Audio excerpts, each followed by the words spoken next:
Hey,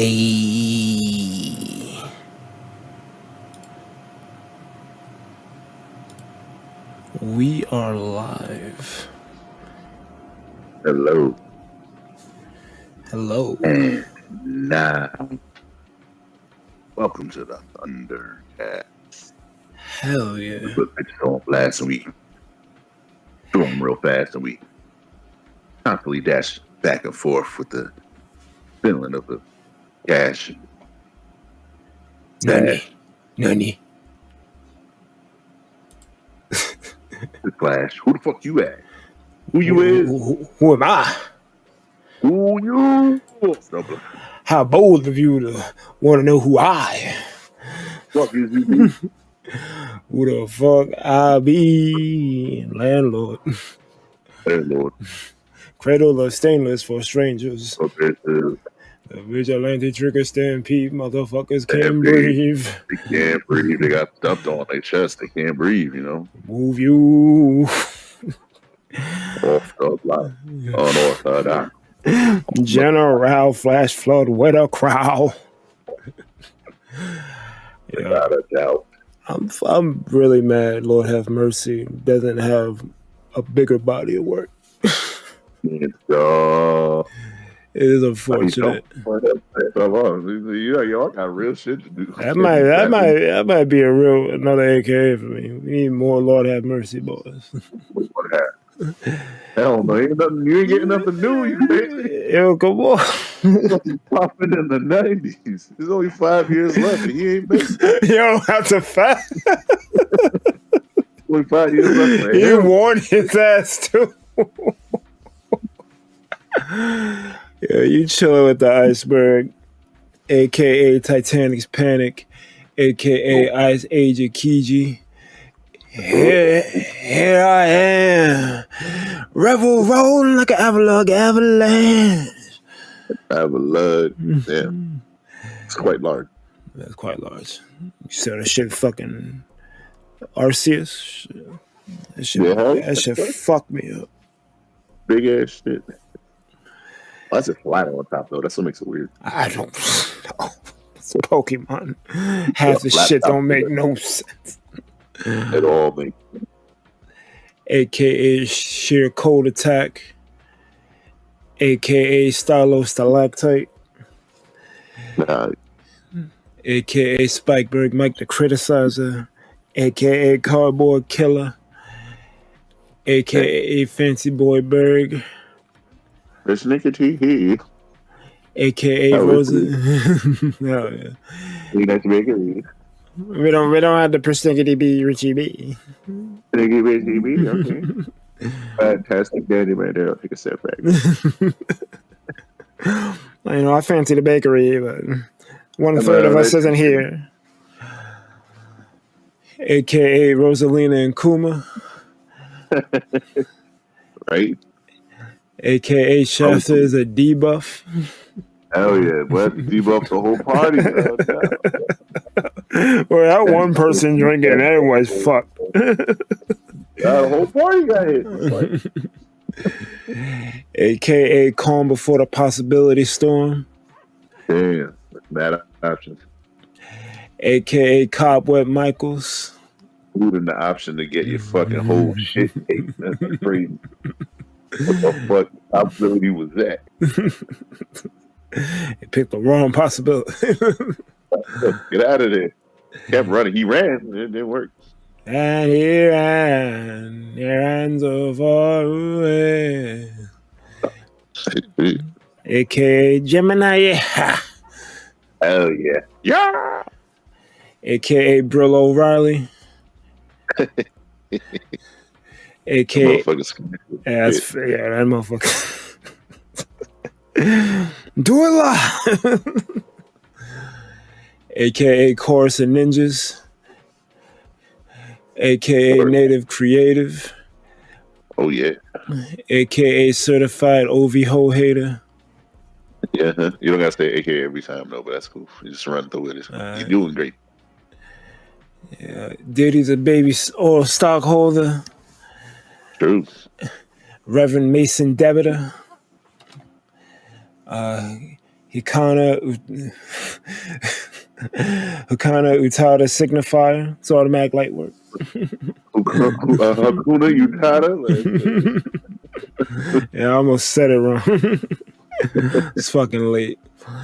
Cool Calmberg. Keep it out. Fang McFrosty. Cuffing season, I put bitches on freeze. It's on freeze. AKA Hiker Mike. Hell yeah. Roll.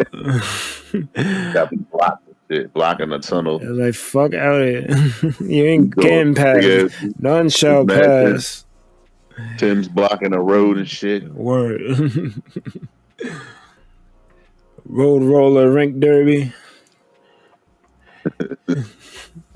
Metal Gear Solid. Metal, yo. Armor Mama Mike. Hell yeah. Damn, that show fell off. It sure did. Victor Von Freeze. Bitch on freeze. Yeah. Griff Disney. Jonathan Joestar Major Disaster. It was a major disaster. It's a gangbang. Grand Rising, Kings and Sisters. Hotep Stepperberg here. And if you want to know what's up, struggle is up, brother. Oppression is up, brother. Salami, eggs, and bacon. Right? The fuck you gonna do about it? Let's talk about it. That sounds right. No solution. That was do better. Buy this newspaper that ain't doing nothing. Got the same powers as emo, but worse. Jesus Christ. Shit ain't even work. You got to do better, Senator. Do it right now, because egg prices is up and my salami is down. AKA Cannabis Knuckles. Rougher than the rest of them. I'm rougher than the rest of them. Red Thornberg, fucking with me, and you end up with a berg bite. Hell yeah, he fucked up that dude. Or at least he tried. He would have got fucked up. Nah, you saved his ass. You and Rich saved his ass. I might have gotten fucked up, but I wasn't feeling like I was getting fucked up that night. I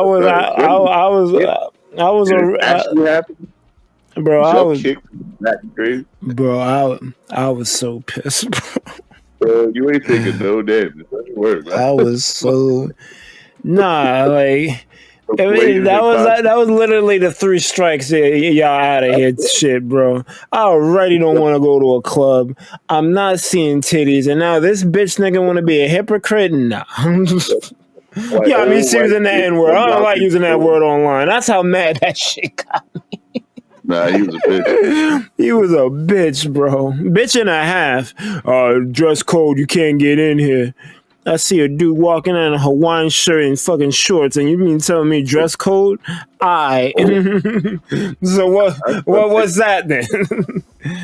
Man, I saw that shit. I saw red. Yep. Blatant, just because I got money, you got, guess what? Yo. But hands, them shit's equal right and left. The fuck out of here. Yo, that was equal opportunity ass whooping right there. Hands raising. I was about to channel my inner DMX spirit animal right there. It goes rah rah like a dungeon dancer. Yeah. AKA Deckmaster Lecter GQ. I don't think the Bantha would be in the dungeon, but okay. Look, man, I wanted to do like a dungeon dragon. What's that other shit? That big, the Rancor. That's a fucking in the dungeon, yeah. But like a Bantha kind of like a Rancor doesn't flow like a Bantha flows. It does? Right, like a dungeon of Rancor. Some shit. Man, fuck it. I like Bantha better. I know you do. It makes no fucking sense. That's like a fucking cow. What cow is going rah? It is a dungeon. A dungeon cow. I'd rather a dungeon cow than a dungeon dragon. A cave dragon. A red dragon. Like cave dragon. Fuck out of here. A Bantha is nowhere near a fucking fucking yak and shit. Why's a yak in the dungeon? Like a desert yak. That's what you run it into? Look, man.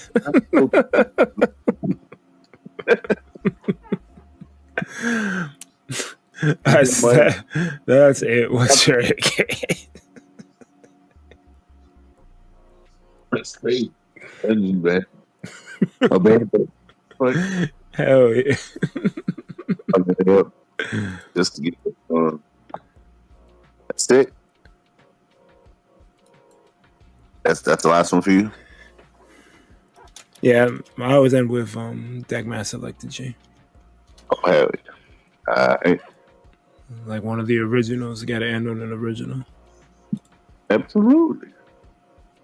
Hey, yo, it's D. That means it's Captain D. It stands for whatever you want it to be. You already know what it is. No vibes, no problems, no hit. Do whatever you like. AKA it's the dime. You don't waste my fucking time, yo.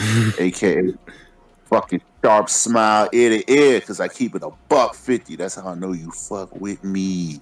Yeah, personal submersible. Shadow Lou Raw. Move. Gun down. Behold, is jet black bolt moon darkest night, aka yo, it's 5 below, heavy weather. I'm bagging bitches like fucking nickels out here, aka Ernie paid off. Hey, my pension! Nah, give me that shit. You don't need it. I'm taking all your money, and I don't even need it. Yeah, villain style. Give me that fucking money. Yeah, that's some straight billionaire shit. That shit. Raise the price of eggs. Keep that money flowing. That's that Scarelli shit. That shit, I don't need it. And I sold it for a pack of cigarettes, and I don't smoke. Let's go. AKA the Bob Merchant, bro. Pick it up. Oh man, I got sorted. Mad things. You already know what it is. Mad things. I don't fuck with them. Right? You don't fuck with them? They just faking? That shit fucking trash, bro. Straight waste, man. That whole series is garbage, bro. I don't even know why they fucking following that shit. I was following some bitch. That's the reason I fucking got in that shit. That shit corny as fuck. Don't fuck up. Just remember this. Even when you're at your worst, at least you didn't transatlantic simp. Nah, not at all, son. Just regular hustling. I think that's the thing. That's the thing, bro. You learn new things. New things. At least you're the brazen claw. That's on the low. Not the fucking brazen claw. I don't do that shit no more, bro. You move fucking all on new shit, bro. I'm on the next level. I'm building up real things. All right, real things. Straight to the top. All right, keep rising to the top. Give it all you got. Hell yeah. AKA Ray Dow Jones. AKA Ray Dow Jones. AKA what the fuck's my Dragonator? Because I'm the no panda commander. I got no time for this bullshit. All right, we're just doing shit, man. We got dragons to slay. We got hunters to rise. I even got the fucking game. Oh, where's the fucking game? Where the fuck's the game? Where's my Dragonator? Where the fuck my game at, bro? That shit's on 0. Everyone ahead of me. I'm level fucking 0. I'm in the past. I'm Hunter rank 0. How the panda commander 0? Fuck I'm gonna do? crazy. At least I do got it, but that's fine. I'm chilling, you know. I got my old Resonator. Okay, it's cool, chilling. You know, having a good time. Okay. Papi, you know Spanish? Nah. You know what it is, bro? I'm just a fake Hispanic at the disco. They don't fucking know. Fake Hispanic at the disco is crazy work. Wait. It happens all the time. You know black? No, Papi, you know Spanish? Papi, you know black. You're like I'm my brother. Sorry, bro. Yeah, look like you I just really look writing like sins and tragedies. I don't speak French. I just look it. They can. Hey, baby, it's DJ Bolsanobi with that Smooth trash. CD on a Wise FM. And you know I got that panacea for your ears. Yes, sir. Who the fuck walking in my office? And what you gonna play for us this time? Let's see. I should have like a list of some shit. What's on the radio? Let me just check the dial. Boop, boop, boop, boop, boop, boop, boop. That's a good one. That Starship shit. Yeah, go ahead, baby. Baby, you are my starship. Today. And Don't be late.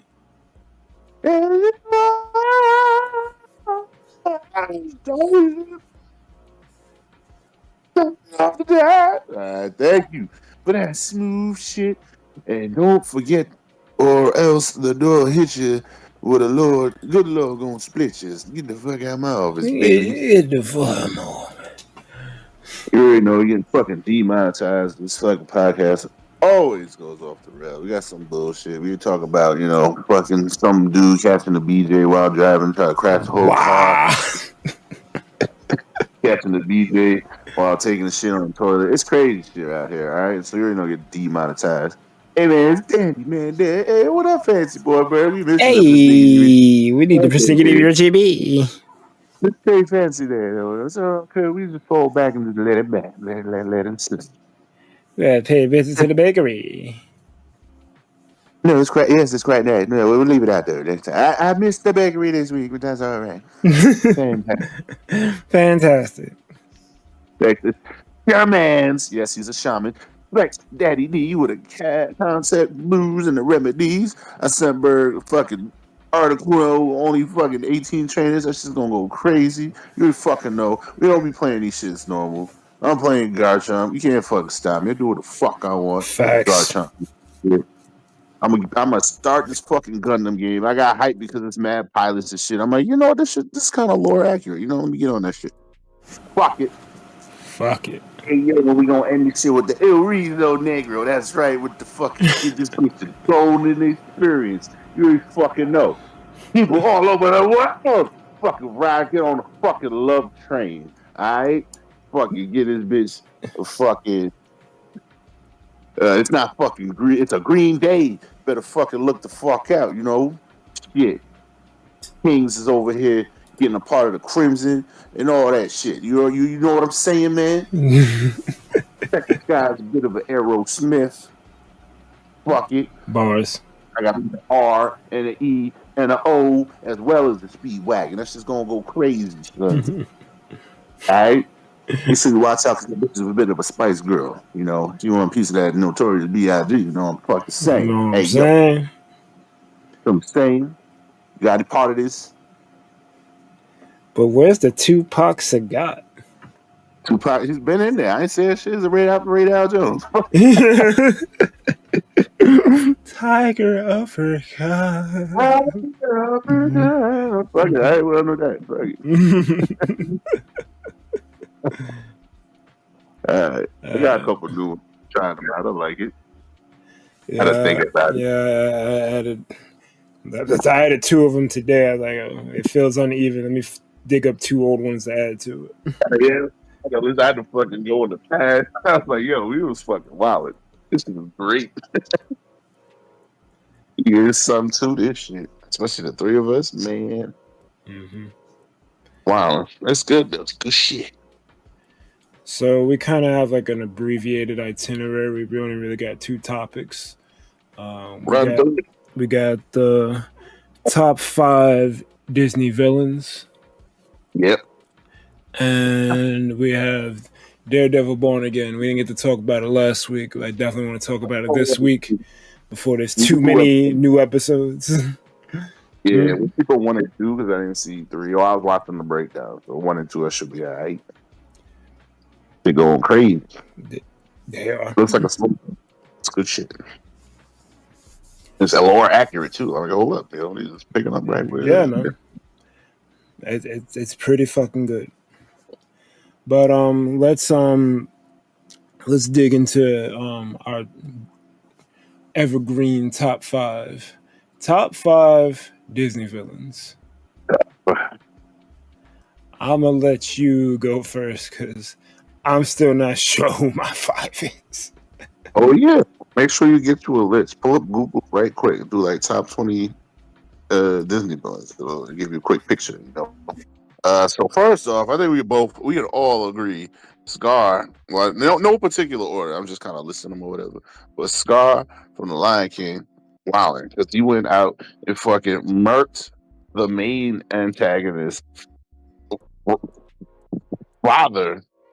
I guess the patriarchy. He went and murked that patriarchy. Fucking first couple minutes of the movie. Okay, I think we're back. So, I almost want to start over from the beginning so it's all in one video, but you know what? Fuck it. It'll just be part 1, part 2. yeah, we got like 30 minutes and it's not 30 minutes left. Yeah. It's only 30 minutes left. It's only 5 years left. 3 years left. Let me make sure things are good and then people can't hear us. Speak.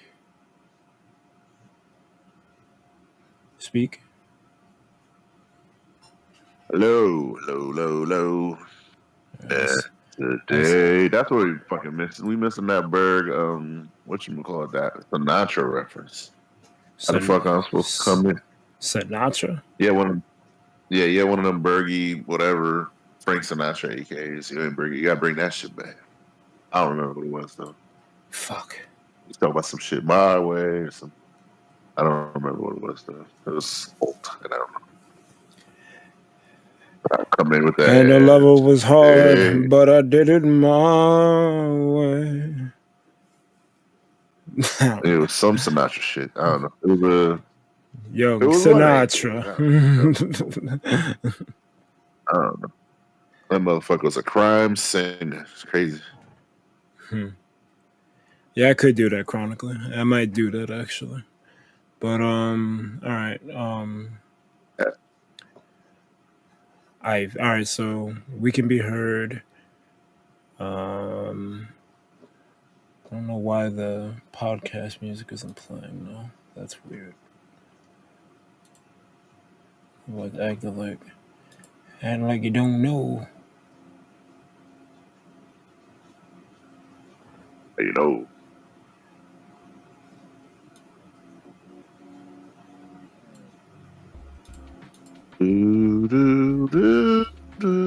Let me know if you hear the background music, guys. Oh, I'm starting to hear it now. Okay. What's up, Nadina? What's up, Pleasant? What's up, Chronically? Thank y'all for dealing with us and our technical difficulties, which makes no sense because I just did a fucking 3-hour stream. You figure this shit is working fine, but no, never that. Reboot. Never that. Go fuck yourself, Berg. But yeah. So top 5 Disney villains. And you was on your Scar shit before Catastrophe. Yeah.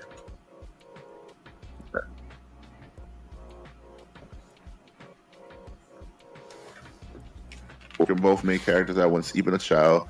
But again, they be fucking up. because they don't finish their breakfast. He was all, hey, send the hyenas to do the job, man. He should have just gave him a quick backhand and throw him in the damn in the cliff. The fuck? You don't do it anyway. Guess he wanted lack of accountability or whatever, fucking plausible deniability, whatever the fuck. But yeah. Either way, he was thriving. He had the whole lineage like cleaned up, and then like he had, what was it, Scar Mountain or some shit that was blocked because there was no food or whatever. But you know, he did have a whole mountain. He did have a whole mountain. Yeah, he was on top of shit, and he probably had the best theme song. Yes, and some of the best music. So these are factors. Yes, these are 100% factors. Yeah, and he had a son. Son came and took over after. Yeah, listen, he was out here. He was doing his thing. Yes, next one, who the fuck? We got Hades. Hades was doing his thing. Another fucking example of not finishing your breakfast. He gave a baby the fucking debuff juice and shit. It was working for the most part, but then like he ain't finished the last drop. And he became a human, and then guess what happened? He's out here ruling in fucking hell or whatever the fuck, doing his thing, having a good time. And then, you know, surprise, Hercules is back, and he got punched off a cliff and shit. But he was doing alright for the most part. It was a good, 30 years until Hercules was an adult. So, you know, you're doing this thing. You can notice. How you gonna die? You the Lord of Heaven. You can notice a certain pattern with certain Disney villains. The ones that win, they usually win early, and then it's like a journey to dethrone them afterward. Finish your breakfast. It's kind of like how Endgame, Endgame worked for Marvel. It's like, Thanos spent Infinity War winning, and then Endgame is his teardown. But Disney does it in a much shorter runtime. It's like more of a hero's journey type shit. But even then, like, you know, when the hero, or I guess I'm not sure there's many villains as the main characters, but some of them be winning. Like Syndrome from the fucking Incredibles. If you really think about it, he was on a fucking Gore the God Butcher tour. He was fucking shit up, man. Yeah. Syndrome's a better Gore than Gore. Listen, it was the only him and Frozone. He almost lost. He's like, yo, y'all got a family? What the fuck? He's like, I thought there was nobody left. And he took out all of them, keep it a whole buck. So, you know, something was working. Then we got Oogie Boogie. Listen, Oogie Boogie was kind of terrorized. I mean, how do you put a villain in Halloween Town? That don't even make sense. But fuck it, I guess he was doing too much or not enough. Because, it's a combination of both. He was doing too much, but all he was doing wasn't helping him win. Right. Doing bad shit. Scaring and terrorizing. And I don't know, like, bro, is it even his fault? Like, did he do anything wrong? Like, all he did was torture Santa? Well, fucking Jack kidnapped Santa in the first place. So, like, what the fuck? Well, I guess the kids did, but still. It was Jack's idea to make this Christmas bullshit anyway. Outside of that, Oogie Boogie just kind of doing Halloween shit. The fuck? Is it his fault he got kidnapped and put in fucking Halloween realm? I don't get it. And again, he had a cool song too. So. Yeah. And finally, Jafar. Yeah, hell yeah, Jafar. Again, I was wondering when you was getting Jafar. Another fucking solid and what great song. No, Deception. Second rate. He fucking became a genie. He got all that fucking cosmic powers and shit. Listen, he was doing it until he caught a command grab and fell into the lamp. But bro, that's usually how you lose. You got mad powers, listen. Command grab. Don't be standing there, catch some command grab, lose all your shit. You gotta stay agile in this shit. You can't jump. If you jump, you can't get command. All right. So goal is to jump, but don't get jumped. All right. Goes both ways. Command grab. That's my five. We'll get command grab. But that's like the ultimate. Cause you got command grab and swirled into a fucking lamp. Like that sucks, bro. There was no escaping. You didn't take the throw. Got hit. See, I thought our criteria was villains who like won, But if we're just talking about like likable, They did win for the most. I mean, every villain lost, but they kind of won. that's true. They all kind of won. Because I don't think my There's list. no villain that didn't catch AOA. I don't think my list differs too much from yours. I agree. I stole it. I'm trying to say it. Fucking Scar and Jafar is like top 2 easily for me, like without a doubt. Scar and Jafar, Lord. Yeah, Scar and Jafar are easily top 2 for me. Oh shit! All right, I had one there. Okay, I'm gonna give you Scar, and let me add in Pete right quick, because Pete started off as a goofy villain, but then he just became his best friend. He's just showing up in mad shows. I'm like, bro, he kind of won for real. He was like a fucking petty ass motherfucker, and then like next thing you know, he was a fucking Goof Troops and fucking Goofy movie eating pizza. I was like, yo, he's kind of chilling. Well, Pete's the fucking Vegeta of the Disney verse. Yeah, I mean, kind of. He just became his friend and shit. Like, give him bad advice. He was listening, but listen, they was chilling. He was eating pizza and everything. Like, does Elsa? He's rich. He's rich and his wife's not bad. Like, bro, he kind of leveled up. That's exactly like Vegeta. Wait a minute.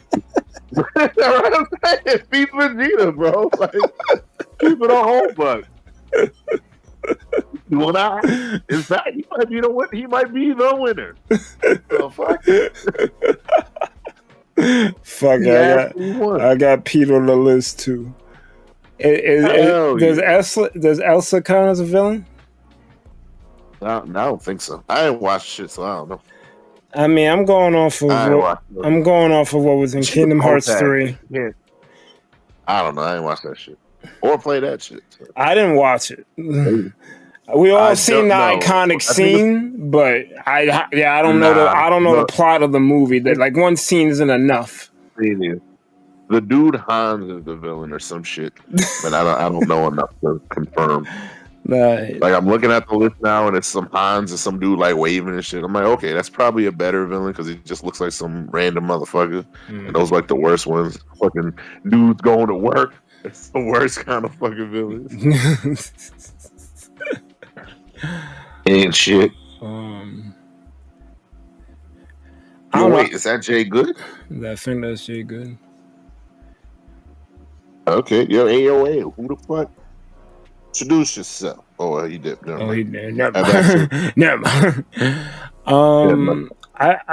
I think Maleficent is terrifying. Maleficent, because she could use magic to fuck with you, and then she could just turn into a dragon if anything fails. It's like, yeah, fuck it. She's like the peak girl boss.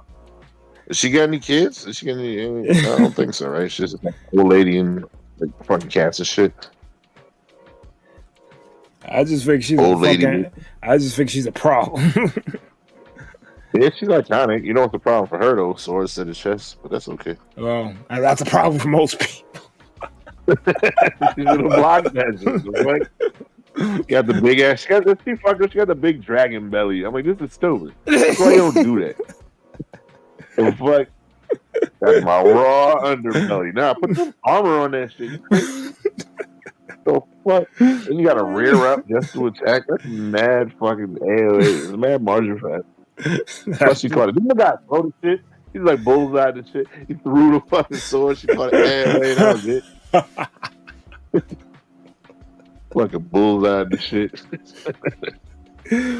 Oh man, that's a good segue into Daredevil, but we're not quite done here yet. Caught a fucking Hadouken with the sword. That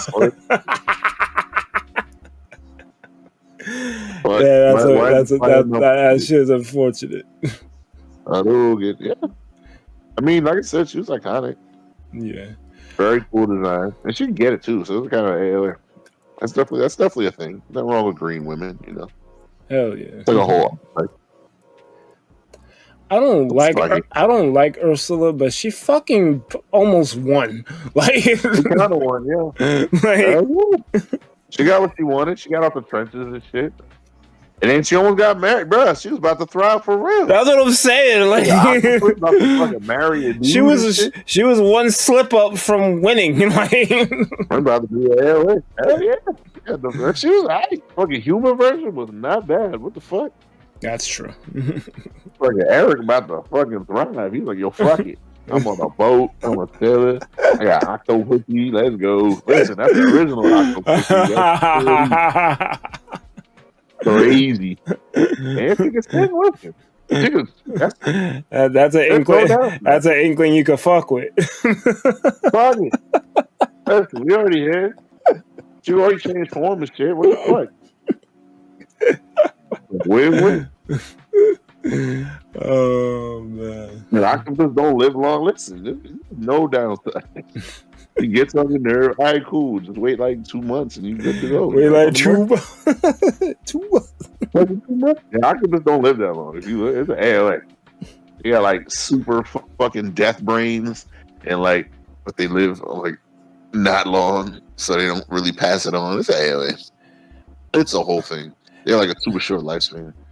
And they're like super smart and shit. Well, let's hope in the Disney universe, octopuses live a little bit longer. I mean, she was like, that's an AOA. Right. Maybe there's just like multiple Ursulas and just fucking live and die super quick. All right, what the fuck? What kind of Mandalorian season 3 shit is this? What? Man, Ursula's in the vat. Yeah, fuck it. Up next. Up next. They do not live long. I don't know. They do not. I mean, maybe she got magic. Well, yeah, I was about to say she's like a sorceress, so maybe she uses magic to prolong her life. Mm-hmm. Bibbidi bobbidi boo regeneration. She had the Lazarus pit. Fuck it. She found it. It's underwater. I could actually believe that. Fuck it. I could believe that. What the fuck? That's probably a whole ALA. Dina's been saying shit. What up, Adina? Let's see. Her top 5 is Maleficent, the Horned King, Jafar, Facelure, and the Evil Queen. Most people won't know who the Horned King is, though. Now, Horned King's from Fantasia, no? That guy was ALA. I could be wrong, though. I don't know. But I was going to say the demon from Fantasia, but I'm like, nobody knows. Isn't the demon Chernobog? Maybe. Well, I because I think he's the fucking. That's the end boss in Kingdom Hearts 1. You gotta fight that demon statue shit. That motherfucker. That shit was AO. Mad. This game got dark real quick. Hold up. Hell yeah. They want to see Kung Fu Panda. My honorable mention Tai Lung. That shit was fucked up, bro. I never saw Kung Fu Panda. Bruh, Tai Lung got, bruh. Because he's a tiger. He got adopted, and his whole life he was just training. And like the fucking little whatever, fucking bush baby or whatever, he was like the teacher who trained the panda. He trained him first, and like that was his son and shit. But like he basically, trained him to be the best, and he's just a cat and a tiger or whatever. No judgment. And then like once the grand old master turtle was like, nah, you ain't it, son. And then like he was like, wait, what? He's like, nah, that's fucked up, because and he's like, nah, it's nothing I can do. He said you ain't it, so you ain't it. And he's like, yo, you raised my whole life to be this way. And then he kind of like wild out and was just doing tiger shit, and then they put him in jail forever. Tiger shit. Tiger shit, because he wanted, like, basically you gotta be, you're the dragon warrior, you get the scroll, and you're a dragon warrior. It's like a big title or whatever. You're the best fighter, blah blah blah. He was the best fighter, clearly. But then like they put him in jail, and then like they fucked up one day, and like somebody like left a thing, and he hacked it with a key, like broke out of jail, went straight to the fucking bush baby, and was like, yo, what the fuck? You filled my head with all these ambitions and all this stuff. Are you proud of me now? And he's like fucking him up. He's like, are you proud of me now? I'm like, bro, he's right. And then the fucking bush baby, he's like, yes, it's my fault. I raised you to be this way, and it wasn't right. And I blah, blah, blah. And he's like, well, you can make it right now. He's like, give me that scroll, baby. He's like, no, I can't do it. that's how it's supposed to be. Because I'm riding my dragon warrior. It's panda. He's like, this fucking panda. He's like, what the fuck is this shit? And the panda was clearly the counter because it was an AOA. Because like since like he was just broken, like he's a fucking tiger, so it was an AOA. But the panda being fat and like having using his body weight as a weapon, that was like the perfect counter. So like none of his shit was like affecting him because like he was hitting him, it was bouncing off his shit, and he kept using his own weight and power against him. So it was like the perfect counter to what would be an unstoppable villain. But I'm like, bro, that's fucked up.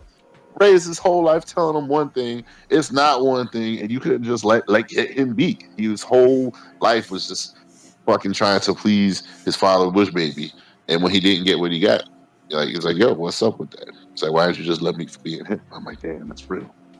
That is real. Very Asian trying to make you do whatever. Don't set me on this path and then I do it and then you don't acknowledge me. Like I did what you asked. Fuck. Yeah. He got denied. He was raised to be a weapon. Yeah. I'm like, damn, that's fucked up. That's pretty deep. Yeah, it's mad deep. I'm like, yo, I'm kind of out here. At least the first one. Nah, the second one's terrible too. Yeah, nah, it's kind of real. I have to get to them one of these days. I recommend it. 1 and 2. 1 and 2. I didn't watch 3 yet. But apparently that one's good too. But yeah. Because 2 was an AOA. It's like all the villains are just like they're all animals or whatever. But like the first villain was a fucking snow leopard. That makes sense. And the second one was a crane. It was an AOA.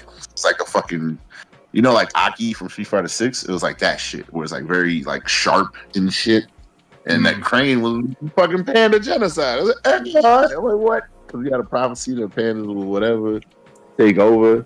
So he killed them all, and like Poe got away as a baby, and he got raised by like a rabbit or a duck or some shit.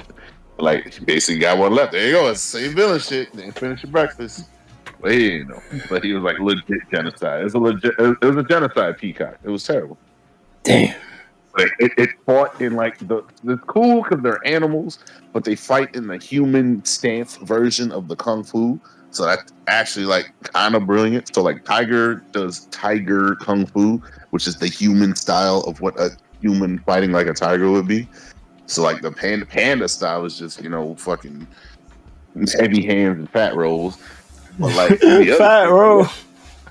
It's like funny because like Monkey does monkey style kung fu, Snake monkey does like snake style kung fu. No, it's a whole thing, and it's cool. I'm like, this is like next. This is like super fucking meta because it's like they'll do the actions as if they're in like a human shape, but it's the animals doing the animal style of kung fu. That's how they fight. No, it's actually kind of Crane is like super. Yeah, it's like Crane does kicks and he like lands lightly on his feet and shit. Oh, okay. Well, yeah, shout out to that shit. They was cooking with that. Dina said, I felt Jafar was pretty well developed for a villain. His backstory and Ever After, or whatever the show was called, was interesting. It showed the reason he became the way he did because his wife was deathly ill and he was trying to find the lamp to cure her, but when he couldn't, he turned to other magic. Like, fuck it, I can't cure my wife with this. I'll find something else. Yeah. That actually makes him more well-rounded. It does, because he wasn't just a fuck dude. Like he actually has some purpose in mind. Also, at worst, like you don't want to be poor. You see what a fucking street rat. No one wants to do that shit. He was just fuck it. That is true. You see how Aladdin gets treated. It's like, I ain't going out like that. Fuck that. I'm trying to be rich, and the Sultan's a dumbass. So fuck it. Give me some money. Give me some. Give me some time. Give me the money. Give me some money. Fuck. Sultan's a dumbass. Fuck. Hans was the villain. Yeah, Hans. I didn't watch it, so yeah. I just see it on the list. I don't know what this is in reference to. He was a prince, but had 12 other brothers, so he could not get the throne. So yeah, it's always by birth order. Oh, okay. So yeah, there's a lot of second sons who can't be kings because first, king is your older brother. That's that branch family shit. No, it's just the line of line of succession. Yeah, line of succession. Yeah. They Like kind of me, my dad touched was that King. in Naruto though, with the branch family, head family shit with Neji. Yeah, exactly. Yeah. So you're like wherever you're born, you're basically screwed. You know, nothing you can do unless you commit brother side or whatever. Fuck, which isn't good. Which is what Poochie did to fucking Weather for. It's like, hey, wait, go ahead, killing your brother and shit. That's what it is. You killing the Dina. Killing the family. You got to kill your brother. No, Or you you can move up the line. He got no, 12 brothers, so it's a no, AOA. you're killing the Dina. Why? Oh, yes. That's just keeping it real. That's what it is. You stuck. And like you can be as smart and great and fantastic. Like, yo, I wanna be king. Too bad. You like third in line, you asked out. Unless like, again, you could JoJo the shit, put them in a carriage, make sure that carriage goes off a cliff. Oh no, the king and my two brothers are dead. Now I'm king. That's how you do it. How a lot of them did. If you Now really think I'm about it, king. now I'm king. That's kind of how Macbeth was doing the shit. He's like, fucking prophecy. Let me kill this guy and get rid of this other guy because I'm not gonna lose, and he lost anyway. That's what it is. If you got the motivation and you seeking the power, a lot of people by any means, like fuck it. Especially in the past. Especially now, fuck it. You crazy? You You crazy? know, leaping their way to the top. Fuck it. Listen, power doesn't argue. Power don't need to argue. It don't argue. It just happens. Fuck. Like, what is power arguing for? Fuck. You only lessons argue. Crazy. Might makes right. Fuck. The Horn King is from Black Cauldron. I never seen that one. Oh, okay. That's like one of them Disney movies that they try to make you forget because I mean, fuck out of here. Y'all made it. They try to put a disclaimer before Aladdin. This was made at a time when shut the fuck up and play my movie. Fuck out of here, right? Hell like no. if you get offended by this, then oh boy. Listen, right? This is before the Renaissance, so it was like really ass. It wasn't really good. Yeah, but Aladdin wasn't that offensive. But I didn't see Black Cauldron. I don't know how offensive that was. They're probably just saying it because of 9/11 and shit, but whatever. Man, I can show you what 9/11's an inside joke. That's crazy. What happened though? So yeah. I mean, it don't even matter if you can prove it or not at this point, because the people who did it got away with it. 20 years ago, they got money and they probably dead now. So yeah. We needed to find out at the time, not now. Listen, it worked. The propaganda worked. That shit, the wheels turning. We're stuck on that shit. That shit's in motion. Notice how much better shit was before that. That is gonna take all the money. Bro, like, the reason why I think that shit's an inside job is because they was getting ready to go after Enron, Tyco, and all these other fucking companies that were fucking up. And where are their records being stored? In the fucking towers. Yeah, absolutely, man. Shit got blown up. You lie to me. Lie better than me. That's why I think that shit's an inside job. All them Saudis we don't like, now they're the enemy. Fuck it, even though we trained them. That's just crazy. How we hating what we helped set up. It's not that far of a stretch. Like, that's you gotta just cover crazy. your base. Listen, you gotta stay on top. Fuck it. You always need an enemy, and you always need to make more money. You do always need a boogeyman, otherwise their bullshit system doesn't work. If you ain't got nobody to fear, what am I giving you money for the military for? Yeah. Big scary. That's neither here nor there. Chronically says, I think Lotso hugging Bear from Toy Story 3 felt like some type of way because he was abandoned by someone who loved him. Yeah. That's a solid ass pick. Yo, Lotso was terrible. Yeah. He tried to kill everybody. He did. Like, we all going to the furnace. I'm like, chill out. They're like, I don't want to die. We're all going. He's like, we're all going down. Bitch, I'm old and so are you. He was right. He was like, yo, I was loved. No more love for anybody. That's crazy. It's fucking John Candy, too. That's the worst one. He's like the fucking father. Not John Candy. Who the fuck is it? Fucking the dad from fucking Roseanne. Lovable ass dude. Who's that? I got his name. Not John something. You know. He's also popular.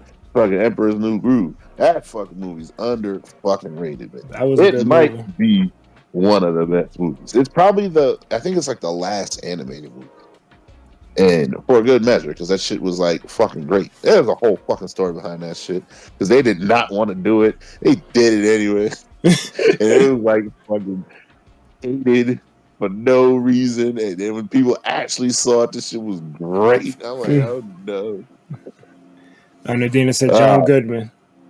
John Goodman, that's the one. Yeah, John Goodman's a fucking villain. Oh no. Yeah, Lotso, that shit was crazy. He legit wanted all the toys to burn. And he was like, nah, we're trapped. And that shit almost happened. I'm like, yo, this is hell. There's no way out. And I think the T-Rex like started climbing to some shit. I don't know. And I don't know, some kind of command grab got them out. So, when all else fails, use a command grab. You can't go wrong. Fuck it, that's your panic button. Command grab, throw a rope, fucking snag on something. Fuck it. That's how you beat Gara. That's how you beat Gara. That's how they survived the fucking, what was it, Batman Forever? He just like shot the shit in the air and fucking caught on. Fucking Hail Mary. Hail Mary command grab. Hail Mary command grab. Fuck it. You even gotta look. As long as, especially command grab on a string, fuck it. That's even crazy. So what, Spider-Man is the ultimate character? Sometimes when it works, when you fucking Hail Mary swings, this shit works. I mean, not really, because this shit did not work for Gwen Stacy. Well, he fucked up. he forgot about fucking inertia. Motherfucker forgot about gravity. Yeah, this was terrible. What up, Blue Yoshi? Move fucking command grab into fucking splat. I'm like, oh no. It did. It was a command grab. Just not successful. It's like the reverse Batman Forever. No word. Like the same everybody with that shit. Or was it? It was falling. No, was it the fucking Freeze, Mr. Freeze shit? Yeah, you're confusing. You're confusing it because Mr. Freeze was in Batman and Robin. They did do some rope shit in Batman Forever. That was Riddler and Two-Face. That's the one, yeah. And he was wild. I'm like, bro, calm down. Yeah, Tommy Lee Jones is like top 5. I don't care. How you out Jim Carrey?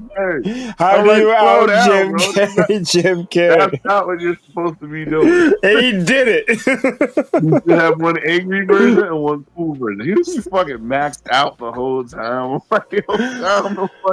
They always have him in some cop or army shit. He was able to let loose here. I loved it. The whole time. That's not Two-Face, but fuck it.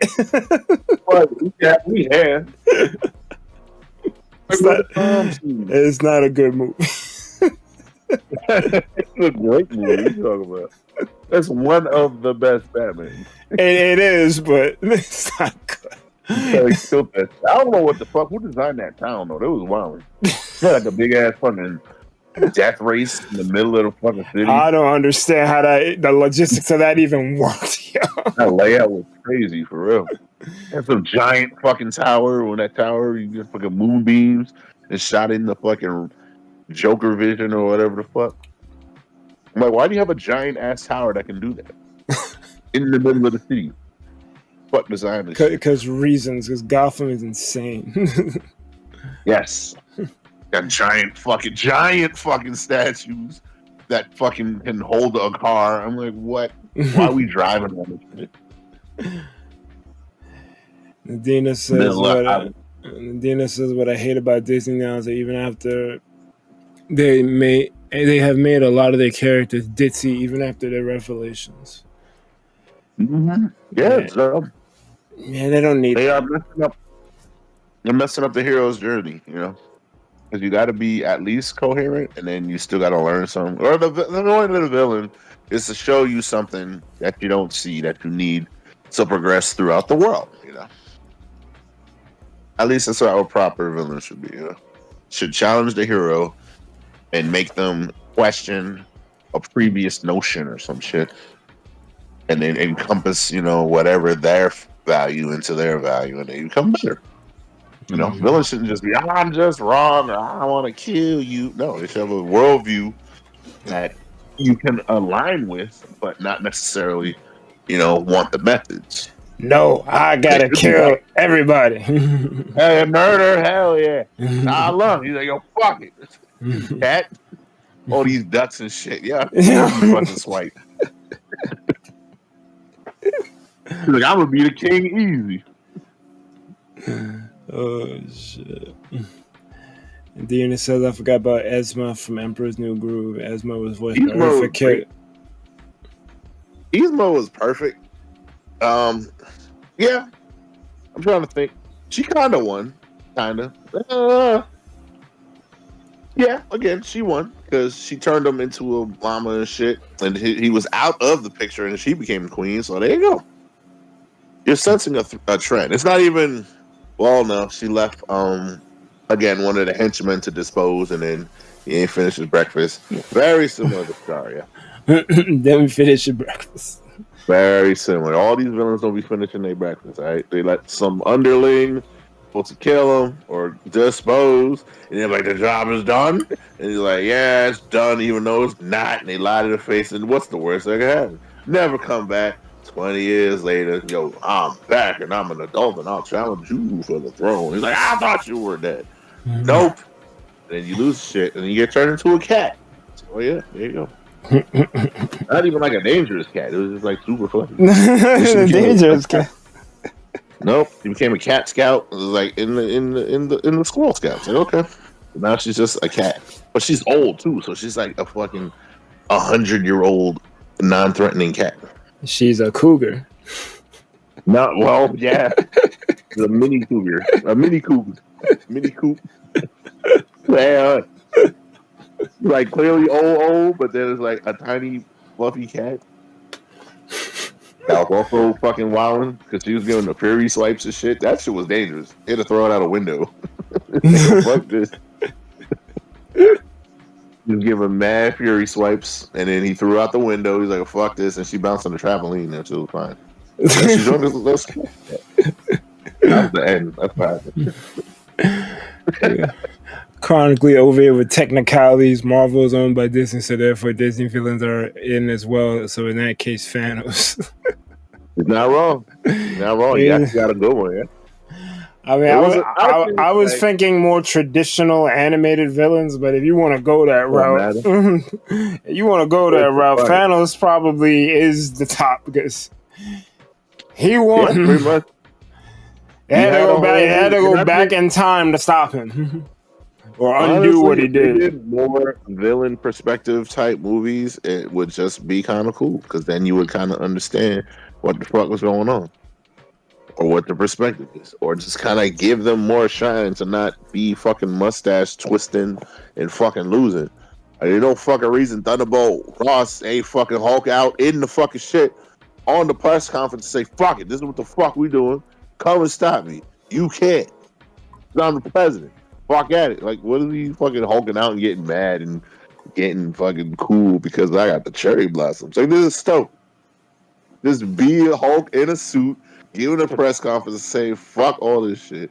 You can't stop me. Give me what's yours because America. Wow, didn't that happen? There's one thing that we touched on this during the Monster Hunter stream, but we didn't go too deep into it. Marvel, like the adaptation of some of these Marvel characters into live action don't really make sense with their comic counterparts and even sometimes their video game counterparts. Because, like, I've seen footage of Red Hulk speak clear English, be like, please resist. I want you to resist. It's like he's like a cocky guy, and he's trying to like egg you on so he can fight you. And like, I'm not gonna lie, even though I did enjoy Brave New World, and it could have been way worse, it also could have been way better because this Red Hulk is basically a Green Hulk with a recolor. Because like regular Hulk, it's like a regular Hulk. It's not like, and I get like it's kind of different because he wasn't able to turn into Red Hulk. He got the dosages over time, but the thing is, you're showing me Red Hulk. There's certain expectations that come with that character. Like you said, he should have been wilding. And I have a feeling there was a version of this movie where we did get that, but the revisionist reshoot Marvel Disney kind of took that away from us, because when they was on the ship during the fucking Tiamat shit, which that shit shouldn't have been in the fucking movie. Or if it was gonna be there, it needed to be more of a focus, because it just felt like it felt like it was just put in there for more setup. And I'm getting kind of tired of these Marvel movies trying to make up for what the other shit in the previous phases didn't do correctly. Like, it's corny. Like, all right, I'll give you Phase 4 as a buy, because y'all were told y'all needed to produce mad shit. But once y'all saw that wasn't working, and you're in the middle of the saga, in Phase 5, you should have been course corrected. And they were saying they were course correcting. There was plenty of interviews saying as such, but the content that was coming out felt like more of the same dumb shit in the pipeline. I only feel like now with Brave New World are they starting to turn that page, because they realize, oh shit, in like 7 projects, the Avengers movie's coming out, and we did not set this shit up at all. And the shit that we did set up, we can't use because we fired Jonathan Majors. Fuck. So I only feel it now. That's why I'm giving Brave New World a little bit of a break, even though it's not that great of a movie. It is at least a step in the right direction, finally. The only problem is fucking Thunderbolts is coming, and I don't see it helping. Like, why is this movie? Why is this movie being made? Reject villains that nobody gave a fuck about. Honestly, villains that probably could have died, like the good ones that no one fucking missed them. I'm like, what are we doing here? Okay, and Bucky. They threw Bucky in there because they threw Bucky in there so we would watch the movie, because no one's watching for Ghost. Sorry, Ghost with Red Guardian. Who the fuck? No one's watching for this whack ass version of Taskmaster that really isn't Taskmaster. You couldn't you just make a new character like, yo, this is a Red Room soldier. Yes. Whatever, Red Room bitch. Just like the one they did in Winter Soldier. I'm Red Room, but I'm Israeli and I don't talk and I'm short. Like, the fuck out of here. She's a character. I forgot her name, but she's actually a character, and they stripped her of an Israeli bitch. Thing Sombra or some shit. I might be. Whatever. I can't remember the name off the top. I'm not that big into the comics, but she was a character. But because of her background, they just tried to strip her of her identity, which was mad fucking whack. I don't give a fuck about what's happening in the world. This is a fictional fucking universe. Tell the fucking story. If you're gonna import stop being a bitch. You will import the character. Don't just half-ass the shit. I would have. Who cares if she shows up again? Like, who exactly. Like, that could have been a good origin story for her. Just some shit. A lot of the MCU shit that we like sets up other people that come and do something in later on. That's why I kind of like Wakanda Forever for a little bit, because they were setting up Ironheart. Yes, and they were great. Yeah, like, what do you think? I don't know. That's the type of shit that I like to see from the movies. Set up one thing and then tell your story. Unfortunately, the story Wakanda Forever was telling wasn't that good, but they were also trying to salvage a script that they probably should have just rewrote or recast T'Challa. But Fucking cast, man. but Come the fuck, but bro. Which neither. is funny because look, the original Thunderbolt Ross died. And they just hired fucking That shit is crazy for too. the whole movie. They literally. That's kind of funny. And then they put a tongue in cheek joke in that shit too, where it's like you look different. Yeah, you look different.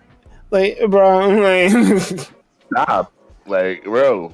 And then we're gonna fucking get the black vote. I mean, get all these black dollars because you're gonna pull on the heartstrings because the man fucking died. I'm like, bro, it's not a fucking circus. Why are you parading the man? Honor him by fucking recasting him, keeping the fucking character around. Honestly, they could.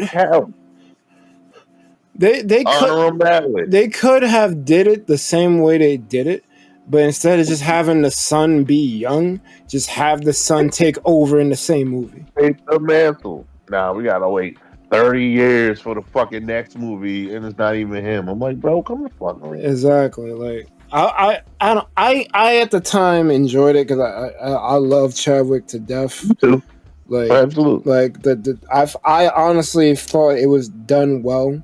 It's just when you think about it past that movie, because it was good for the time, but when you think about it, like, because the MCU is I always call it an anime, because from Hulk, which whatever, Incredible Hulk, to Brave New World, all of these shows, movies, special presentations, they're all connected.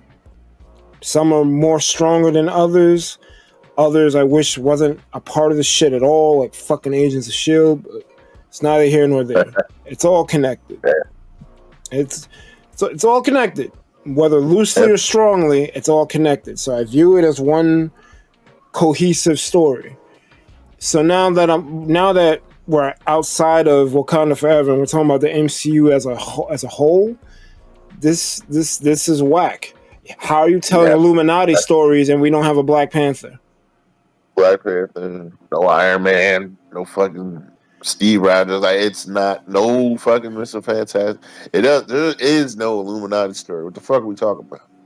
No, but this is what I'm saying. Like, a lot of the people who would be on that squad are not alive in the MCU right now. So it's just like, maybe it was a good thing they took that shit out of Brave New World, because how are you going to legitimately do it outside of another timeline type thing?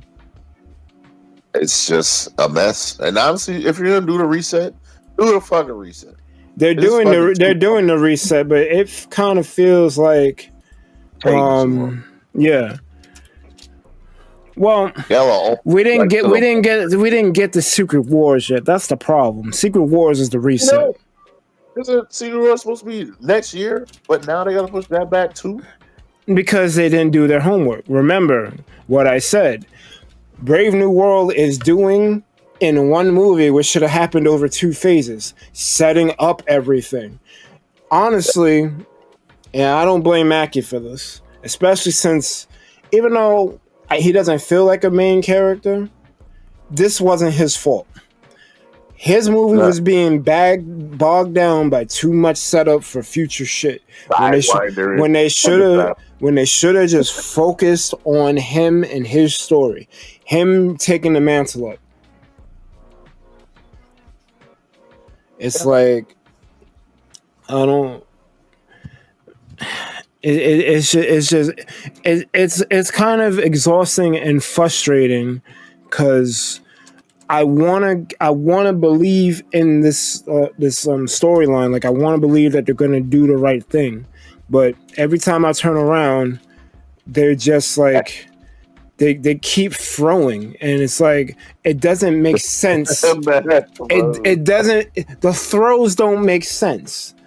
Like, Miss Marvel, the Marvels, as much as I fuck with Kamala Khan as an actress, the Iman Vellani, she's cool, she's passionate, she fucks with the shit, but her show wasn't that good, and this movie feels like it needed to come a movie later. This didn't need to be the movie to be made now. The Captain Marvel 2 should have been focused on her dealing with the And the aftermath. Like the actual Kree. Yeah. They try Why Kree get killed? These are villains you could use. They're trying to combine shit and have her deal with the killing of the Supreme Intelligence as her moping around the universe. That should have been its own movie. It shouldn't have been Act 1 of the Marvels. Yep, at the end. And Monica Rambeau only had little bits and pieces in WandaVision. She didn't even have a show or a big role in a show. It doesn't make sense for her to get like this big marquee when she didn't earn that. At least Sam earned his marquee. He had his show with his whack ass boat and fucking You Gotta Do Better, but he earned that. Monica didn't earn that. I'm sorry. She did not. So it's like, because Phase 4 was setting up Young Avengers and that didn't happen. Phase 5 was just throwing shit at the wall because they didn't know what to do between firing majors, firing Gunn, dealing with the strikes. They didn't know what the fuck they were doing. So it just was like, just put out something for damage control. So now you're in Phase 6 and you got nothing to show for it because any build-up you've done doesn't really work. Loki is stuck at the end of time for we don't know what reason because Kang no longer exists. The Eternals fucking stopped Tiamat. I guess we have Adamantium now, but what happened to Cersei and them? Are we gonna find out what happened? And why didn't fucking President Ross as the Hulk take the shit? He should just fucking grab the mountain or grab like a big old chunk and say, fuck it, this is my shit. Fuck with me. Why did he not Hulk and just start taking pieces? Then Shang-Chi, like he has a meeting with fucking I guess whatever Avengers are left, whatever you want to call this team. Oh, this is a signal that's going off somewhere. Well, where's the signal going to? We don't even fucking know. We don't know. Like, stop trying to set up shit. We don't know what the fuck is happening. It's mad. You got Blade telling. Who the fuck is them? You got Blade telling Mr. Whitman don't touch the blade, but we don't see him. For what? Ready for that? You're not ready for that, Mr. Whitman. Like, all right. Neither are you. Yeah, neither are you, apparently. Neither are you. So, and that was just a couple of things that's just off the top of my head. I could dig further. But like just those couple of things alone that are just like dead end plot holes, because I blame Love and Thunder because honestly the whole theme of Phase 4 was spiritual shit and God. Moon Knight had God, Khonshu and shit and all of the shits in the thing. Cause fucking Wakanda Forever got Bast and fucking Namor being Kukulkan or whatever. The fucking God Butcher should have tied all of the whole God whatever shit and put it in one fucking place. I mean, it would have been cool if Gore was actually a God Butcher and he actually butchered all of the gods that we met through the different series, or even attempted to kill him. But let's just say he succeeded. Let's make Love and Thunder a good movie. He actually succeeded in butchering gods. Yep. Who's gonna come and avenge those gods? Right, the champion, the Moon, or whatever. Or does it not take their powers away? Who knows? Like that would be interesting to see what would fill that vacuum up. Because then you'd have a whole threat. Let alone that the sword is the all black, which is no fucking sword, but whatever. We ain't there yet. He just picked up some random shit. Where the fuck does shit come from? Why don't we explain that? I don't think they can explain that. I think that goes into symbiotes, and I don't think Disney can touch symbiotes. You can just say no, or at least have a fucking darkness god or whatever the fuck. Again, more gods, shit. I mean, like, cause like, and here's another thing that just say the name of the shit. Like Yeah. with fucking Damn, Multiverse of air Madness, coming they didn't want to there. say Chthon. They didn't want to say Mephisto. Like, What just did it say? name the characters. Like, this is what Say you're what the fuck alluding it is. to. That's Just another one. say it. Yeah, because the phone could have been part of the shit. Like you had all these gods references, Get to magic god, get to the shits. technology god. Fuck it. Stop being a bit ill. Stop being trash. Stop. Say the name. Say And then fucking normies don't know what it means anyway. But exactly. then how the fans would know? It's like half the time they're afraid of their own source material, but you're taking from it though. Like Time Runs Out, Secret Wars, Infinity Saga, The Gauntlet. All of these are stories from the comics that you're adapting. So adapt. That is the story. Stop half-assing it. DB half-assed.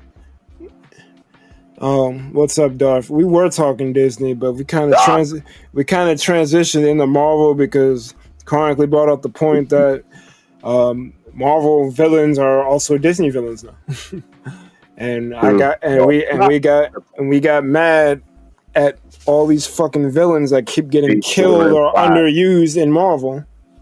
Trash. And it's fucking annoying. Why why fucking Black Panther 1 killed 2 good villains? 2 craziness. It's really fucking annoying. Claw could have died, to be honest. Fine. I kill both. I don't want what? I don't want them to kill every villain. I don't want them to kill every villain because first of all, you need mid bosses. The reason why Pokemon is so fucking like ubiquitous over the years is Team Rocket. They always come fucking back.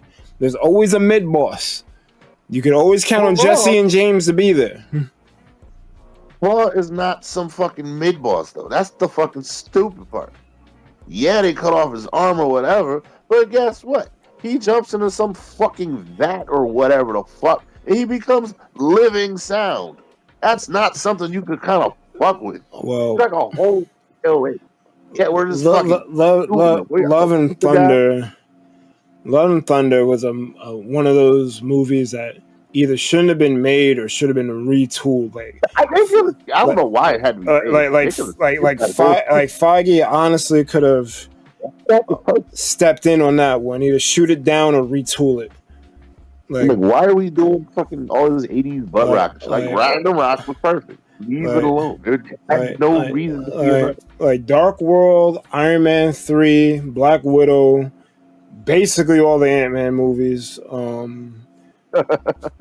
and Thunder, Multiverse of Madness. These were times that Feige really needed to step in, and he didn't, or he didn't do enough.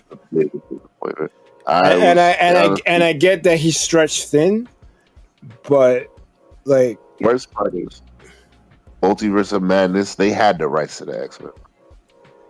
What are we doing? You had the fucking rights under your fucking belt. Multiverse of Madness could have been way better, bro. Way better.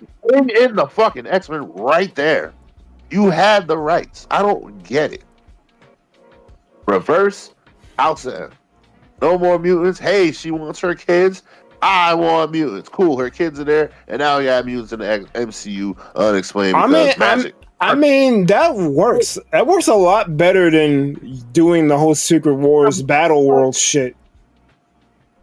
That's it, bro. It's right there.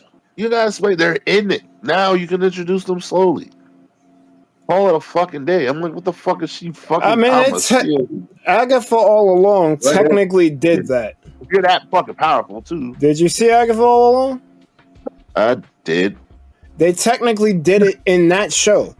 They introduced Tommy into the shit without showing him, but you know he's there, and now they got to go on a quest to find him. So it's not that hard to introduce a bunch of characters that you're gonna get to at a later date.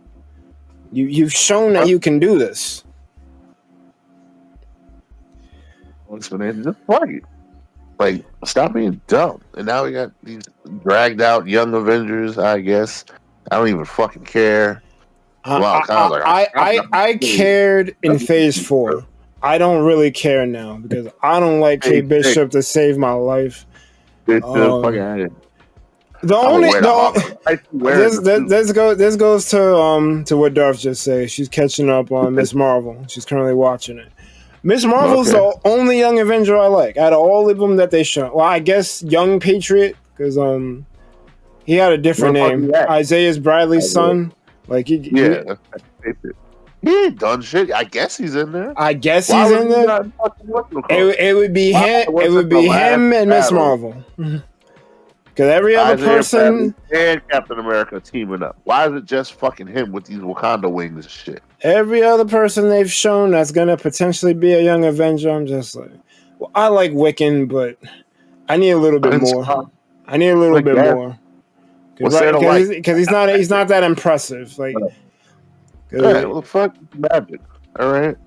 Well, I'm a sucker for magic, but he hasn't really done anything that impressive other than his entrance. But he didn't even win. Like, Death was about to kill his ass. So it's like, you didn't really, you didn't really do anything. Thanos arc because he's obsessed with Lady Death, and you fucking bring her in anyway. Which is crazy. That's crazy. They got rid of it just to bring her in anyway. Do it anyway. And to have a love, hate, whatever obsession. Bro, that's the Thanos fucking storyline. It's actually crazy that Death is in the MCU and she has not encountered Thanos or Deadpool yet. It's corny. Why are we reneging? It's a straight renege. And yet we save it for Agatha. What the fuck? Just tell them to have a fucking leg and start scissor me timbers. Like the fuck out of here, bro. Again, see, this is my problem with the MCU. I like these stories, but then I'm like, who is this for? Like, I like Agatha. I thought it was a cool idea, but who is this for? And what is it doing for the overall MCU? What is it doing? It's scissor me timbers. I don't give a fuck about scissor me timbers, bro. I don't care. Enjoy. But all right. What about the Lord? Like, what's happening? Exactly. This isn't pushing the envelope forward at all.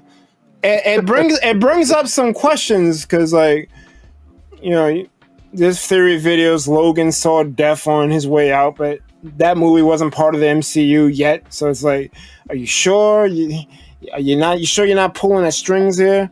But, you know, it could make sense when characters have died, they've seen Death on their way out. But that's like retroactively retconning shit. What did that story do to add to? Because honestly, there's no through line other than Young Avengers and I guess Agatha Ghost. Like, all right. Scissor me timber. Besides Young Avengers, there's no through line through phases 4 and 5 that can unify this shit. Any other plot lines get killed off or forgotten about. You could have used X-Men, but you fucked that up. Also could have had Quicksilver from WandaVision. Fuck that up. That actually really pissed. That's the only fucking dub about WandaVision. Yeah, don't remind me. No, there's 2 dubs because that ending fight was stupid too. That shit was ass. Yeah, you're right. This was bad though. I'm not gonna say they Mass Effect 3 or Game of Thrones did, but that is bad. But it was bad. Yeah, we didn't need it. We didn't need that. Like shit. A show that's this excellent didn't need to end with that. Right. I honestly think you could have did some talk no jitsu shit with Agatha and Wanda, and it would have been better than the fucking CGI mess that they did. It was doing fine. They went outside and I'm black magic. I'm like, the fuck. And now I got space throwing. Or even Agatha wanted chaos magic. Let her have a taste. See, you like this? You think you can control it? No, then let go. I'll take your power. Darth says she's finishing up Moon Knight next. Oh boy. Too bad late, Darth. Damn, it's okay. Moon Knight is. I dropped like a year late. He was like in a Smash, but not when we was playing it. But you would have had a great time when you was playing with us. But That's a fact. no, but at least you're getting to it. At least you're getting to it. So more reserved judgment. We'll let you decide for yourself. I yeah, have thoughts. I don't want to taint it. Like, go watch it and tell us what you think later. But I will say it's one of the better things that came out of Phase 4. It's not complete trash because Hawkeye exists. So yeah, no, it's nowhere near bad like that. Like, Moon Knight suffers from not having more episodes, to be honest, or better utilization of their episodes. It didn't really get better till like the end or middle end. Like the first half was kind of mostly a dub. We got fucking I'ma step on glass shoes, man. What the fuck is this? Honestly, that show has a problem that Iron Fist had. It wasted too much time in the beginning with dumb shit. Yep. Get to the shits. Get to the shits. Don't waste. Should have had all personalities, or each personality its own episode. That'd have been interesting. But then we stayed too much. Whoever the fuck, Frank the bitch. I'm like, come on. Yeah. What does Mass Effect 3 or Game of Thrones it mean? All right, there's something called a third act. And they fucked it up. When you have a really good start and then you have a really good second act, it's like really good. Like, oh, this makes sense. This is really good. And then when the ending comes around, they completely botch the shit, do some stupid shit, and it makes no sense and kind of ruins the fact that the first and second act were really, really, really good. And then you have some dumb shit happen in the third, and it leaves the overall season with a sour taste in your mouth because of how it ended. So it's like, why couldn't it be good? Why couldn't it ended, tastefully? Or they couldn't stick the landing. Couldn't stick the landing. That's Mass Effect in the shit. Game of Thrones. There's plenty of this. Mass Effect, Game of Thrones, fucking Thing for You. It's mad shit. She don't know about a Thing for You. I couldn't think of it. And a Thing for You is all the way bad. It's not an Act 3 problem. It's a whole thing problem. That shit needed a remix so it could be good. We gotta do the top 5. Game of Thrones, fucking Mass Effect. There's other shit that's fucking trash. Like Up and Thunder, that shit came right after fucking Ragnarok. What the fuck happened? Did not pick the landing. So the reason why Mass Effect 3 is really bad though is because 1 and 2 and 90% of 3 absolute video game cinema, whatever the fuck. It's perfect. It was, you couldn't ask for a more perfect game like trilogy with those 3 games. But the problem with Mass Effect 3, well, there's two problems, and I'm gonna be quick because we do need to get off of this and get to Daredevil. There's 2 to 3 problems with Mass Effect 3. The first problem is that you're trying to shoehorn multiplayer into trash into a single player experience, and I'm like, bro, like that doesn't work. Then if you're shoehorning, you tied that to mainline story completion. So if you didn't play the multiplayer, you were kind of fucked because it fucked up your EMS score. And then the ending itself boils down to picking red, blue, or green. In a game where you can literally choose if people live or die. And that shit carries on throughout the whole trilogy. Like, if you kill a character in part 1 and they have a major part in part 3, you won't see it because he's dead. Well, you gotta keep everyone alive to see their storyline end, and it's done so masterfully. It's almost like a different team got up to the London level and quit working on the game, and a new team came in, read nothing that the previous team did, and just made their own fucking game. Yeah. And ended with Red, which is destroy all synthetic life, which includes the Geth, which if you turned them good, you just became a dick that genocided the Geth. So good luck with that. You control the all synthetics, which is what one of the bad guys you just thought tried to do, and you saw how well that worked out for him. He got freaking mind controlled, and you had to kill his ass. So nope. And then the last one is synthesis, where organics and synthetics combine, and you basically everyone's cyborg hybrids. And honestly, it's not that bad, but if you think about the whole journey for the way through, the only answer is destroy, because Shepard wouldn't want to combine the synthetics with the organics. He wants the Reapers the fuck out of here. So you're gonna pick destroy. But because they tied multiplayer to the shit, if you didn't play multiplayer, your EMS rating isn't going to be high enough, and you're not going to see the true ending, which is a person in N7 armor breathing. So allegedly Shepard is still alive. But even that has its problems, because you're in space on the Citadel, and that shit blew up.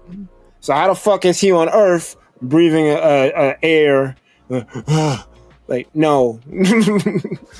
So I'm gonna stop there, because we could honestly do a whole pod on that shit. That shit's fucking ridiculous. But yeah, the moral of the story is don't kill it and then kill yourself at the end. Follow through. Right. Finish your breakfast. That's the theme, bro. Like, that. Throw it out. Are we excited for Daredevil? I'm excited for. I mean, I don't know if you've seen. I haven't seen one. Well, I see the breakdown, so I know what's going down with 1 and 2. I won't touch 3, but I need to ask Darth. Did you see the original Daredevil series on Netflix? Because you kind of need to. Well, you don't need to. Yeah. You don't need to, which is kind of good, because some people like to complain, or I want to watch all this media. It's the MCU. It's just required watching. I don't like it either, but I do it. But Daredevil's actually worth your time. So I would say that should. Oh, you did see the original. Good.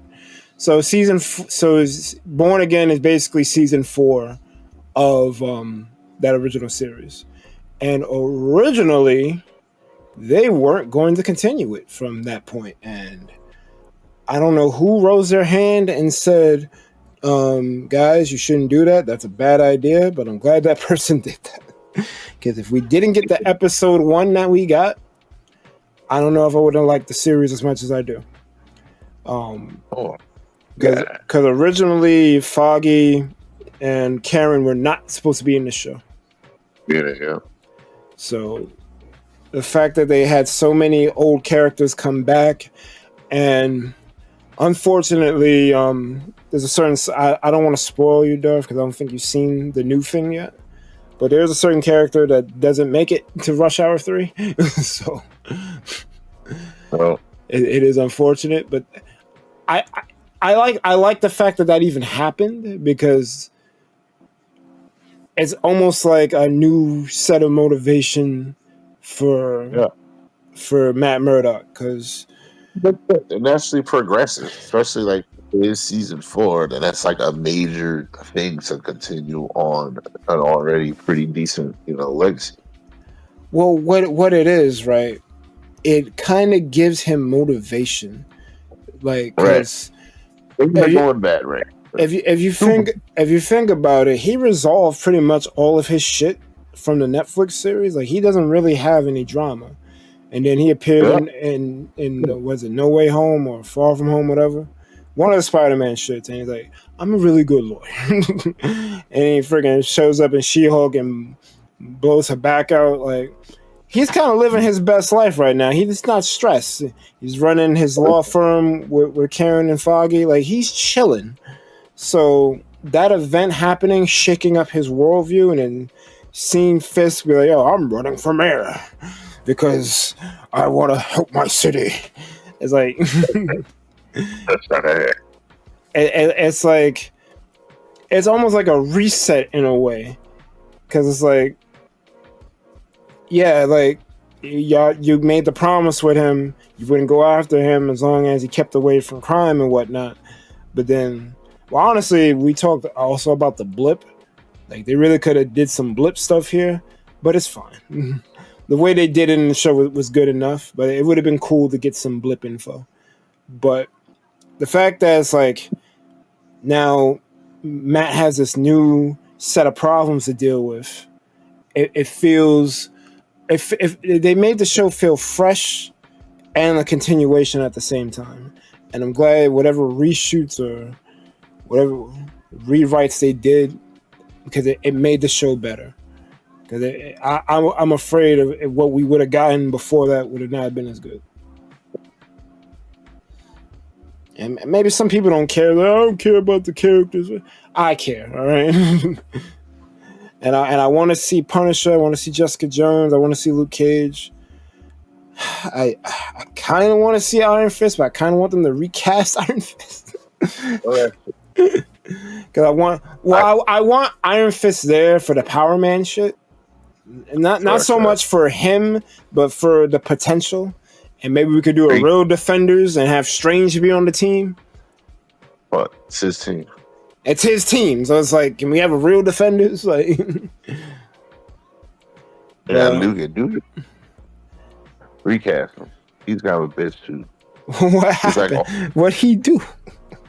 He's not hood. He's not like us. He's not like us. Fucking Busta Rhymes with the shit, jumping on fucking SUVs. Like, he's a hood dude. He's like fucking 50 Cent. I don't fucking want some Broadway actor pretending to be from fucking Harlem. Get the fuck out of here. It's not a good thing. You don't get your Broadway Times Square ass the fuck out of here. It's crazy. The whole thing. Wrong booty around the way. That's fucking Nita. Yeah, but that's not the way I like to do things. Fuck out of here. If you want gangsters, you need to go talk to 50 Cent. I heard he got shot 9 times. That's dead. I don't deal with such rabble. Right? Such behavior is beneath me. I am an actor. The fuck out of here, bro. So I kind of liked him as Luke. I mean, it worked, but it's not accurate. So yeah, it happened.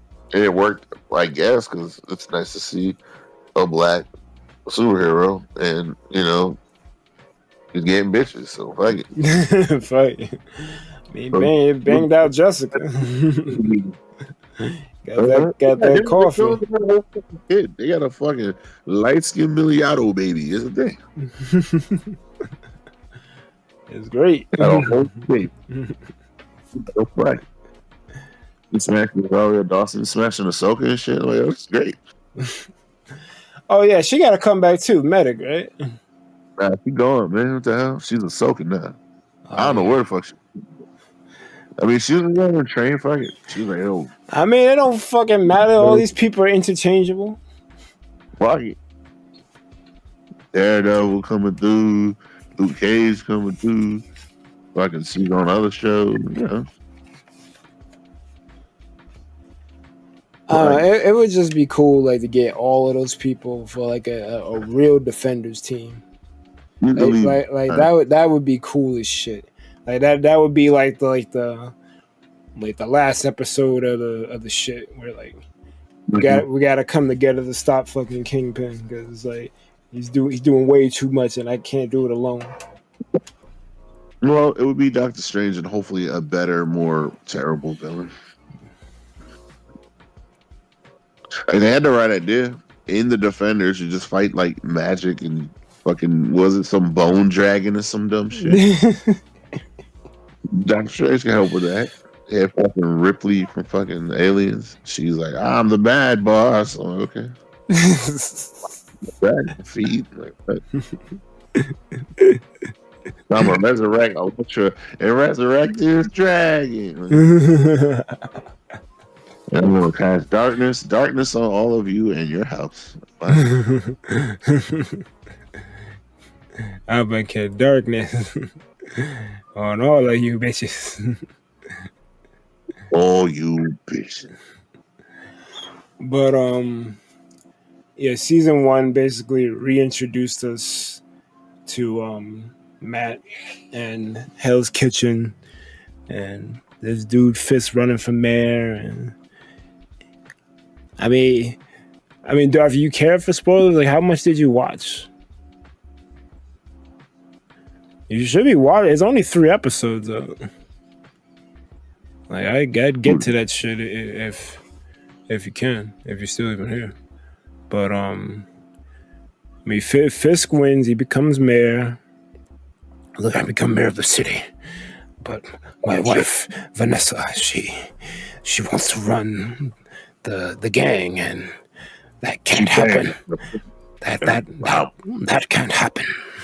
I need to look clean, for I have bigger ambitions than these rats wanting to fight over scraps. Let them kill each other. Right. I'm talking Born Again. Like, you said you watched the original. Did you start watching Born Again? Because it's 3 episodes in. I won't talk about episode 3 because Dee didn't see it yet. But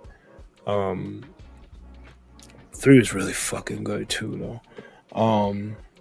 But yeah, 1 just resets everything. Like, catches people up to speed, puts you in the universe, and kind of lets Daredevil have a nice starting off point. You didn't watch it yet? I really enjoyed what they did. I was never really worried until like when they said they weren't continuing the original. Then I got worried a little bit. But when they said that they was gonna make it more in line with the shit, I was like, all right, if they're making it in line with the Netflix show, then it's gonna be good because the Netflix show was good. And if this shit is just half as good as that, then we should be all right. We should be able to clear it. But I mean, that shit, I don't know, man. I just between like the action stuff and seeing him in the suit again and seeing all the previous characters, it just felt like he never left. And even some of the courtroom stuff that they show is like, I'm so happy that like they didn't fuck it up because they easily could have, and it looked like they were going to, and they didn't fuck it up. It feels like a show. That's another thing. Like a lot of times, especially in like the shorter run shows like Moon Knight and I think Hawkeye was short too. You know, the ones with like 6 episodes. Ironically, Loki felt good with that format, but a lot of the other shows, they didn't work so well. They don't take pauses for shit. Like, they don't let you like soak in what's happening on screen. They just keep moving things at a clip to keep the pacing going. There's a lot of times where like the action will just pause. Like Daredevil's fighting Bullseye in a staircase, and they're both exhausted as shit because they didn't spend the last 10 minutes fighting, and Matt got all bunch of freaking shuriken knives in his freaking back. Bullseye can't miss. So they're like ragged breath trying to climb up these stairs, trying to fight each other.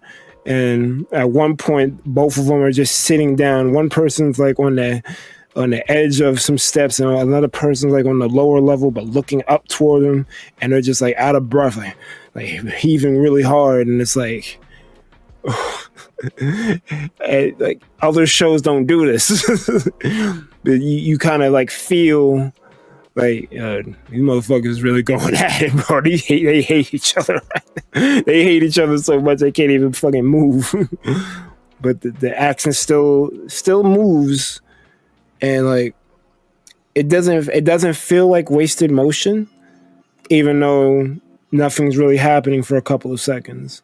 They're like letting you bask in the moment, and I really hope that other shows learn from the lessons of Born Again and pace their shows similarly. Like, we don't have to mad dash to the end. You can let it breathe for a little bit.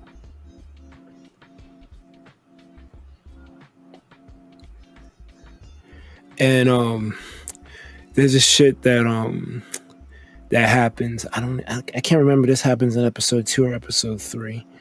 No, it was at the end of 2. The corrupt cops are trying to get freaking Matt Starr witness because he's trying to defend the White Tiger, because they try to arrest him for fucking killing a cop. Meanwhile, they were getting ready to kill him because he was trying to defend someone, and they put this suspect in a safe house, and Matt got to him first and told him, like, yo, if you don't get the fuck out of here, they're gonna kill you.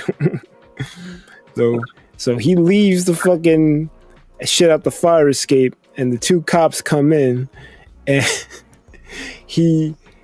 they look at in the apartment. They don't see the guy. Like, well, where is he? And like, I don't know. And Matt just has that like shit eating grin. It's like, he knows where he went, but he's not gonna tell him. So these guys threaten to beat him up, and Matt's like, you don't want to do this. And like they don't care. The corrupt cops, they're getting ready to kill Matt. They getting ready to pull a gun on him. So Matt fucking snaps and fucking fucks both of them up. And I almost thought he killed them because it looked like he was in the rare form Murdoch. He fucked these dudes up, and then at the end he screamed at the like after he had defeated fucking Kingpin in fucking season was it season 3, I think, in the fucking the penthouse apartment. He screamed just like that, and the episode ended. I was like, yo. That shit had me fucked up. I was like, yo, did he really kill these people? And he's like just bugging out. It's like, it's done so well, and it's gonna age well for that. They didn't pull no punches with this shit. Well, you don't gotta worry, Darth. They didn't bump nothing down.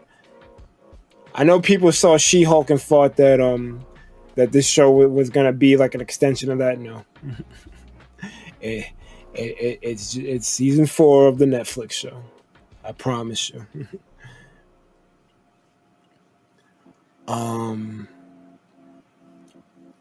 But yeah, I don't want to get too much more into it because like a lot of the stuff I touched on most of it already. The stuff that we didn't talk about yet was in episode 3, but we can't get to that yet. We'll do that next week.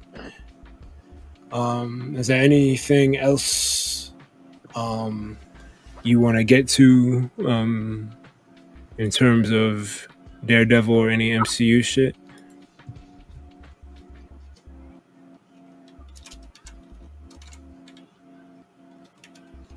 D.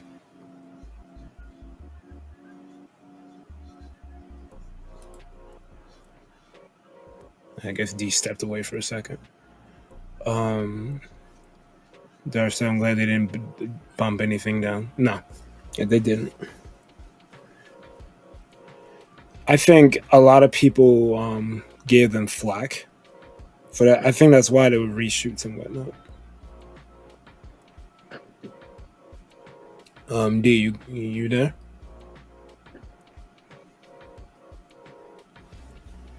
Opinions on Ultron? What do you mean? Age of Ultron?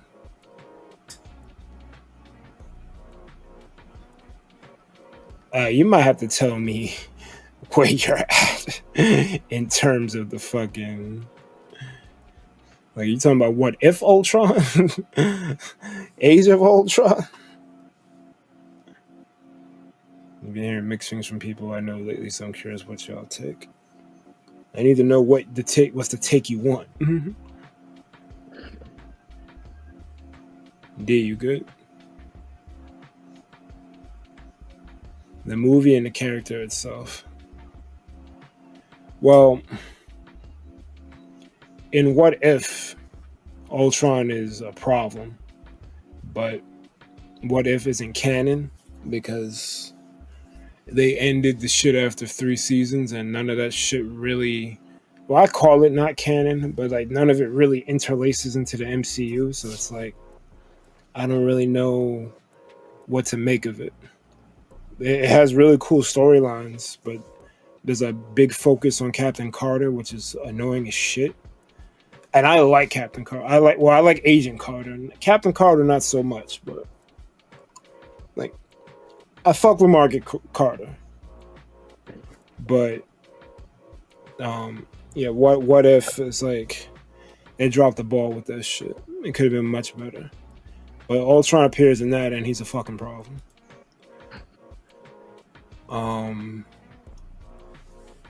Age of Ultron is a necessary movie because it does some heavy lifting in terms of camaraderie and having the Avengers work together. But there's some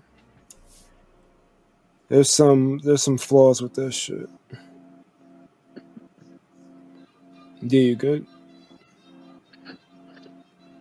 You've been staticky and like haven't been able to hear you. I don't know if something's up with your mic. I don't think Age of Ultron's a terrible movie. I think it's a necessary evil. It could have probably been done better, and a lot of that is due to Ultron, the character himself. I don't know that much about the common version of Ultron, but I know he's supposed to be terrible, and he didn't really exude crazy levels of terrible in this movie. He didn't really because like he could have like launched nuclear codes and shit, and he didn't really do none of that. He just fucked with the Avengers. He's basically like a robot version of Stark, except like an anti-hero. So it worked for what they were trying to do, but that wasn't exactly Ultron.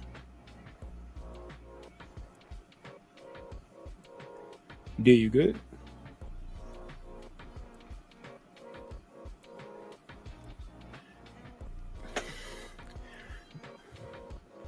Well,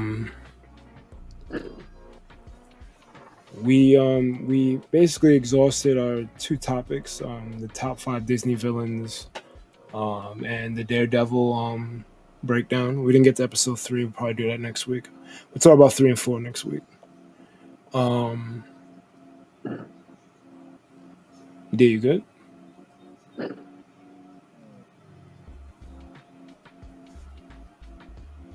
Let me send him a DM.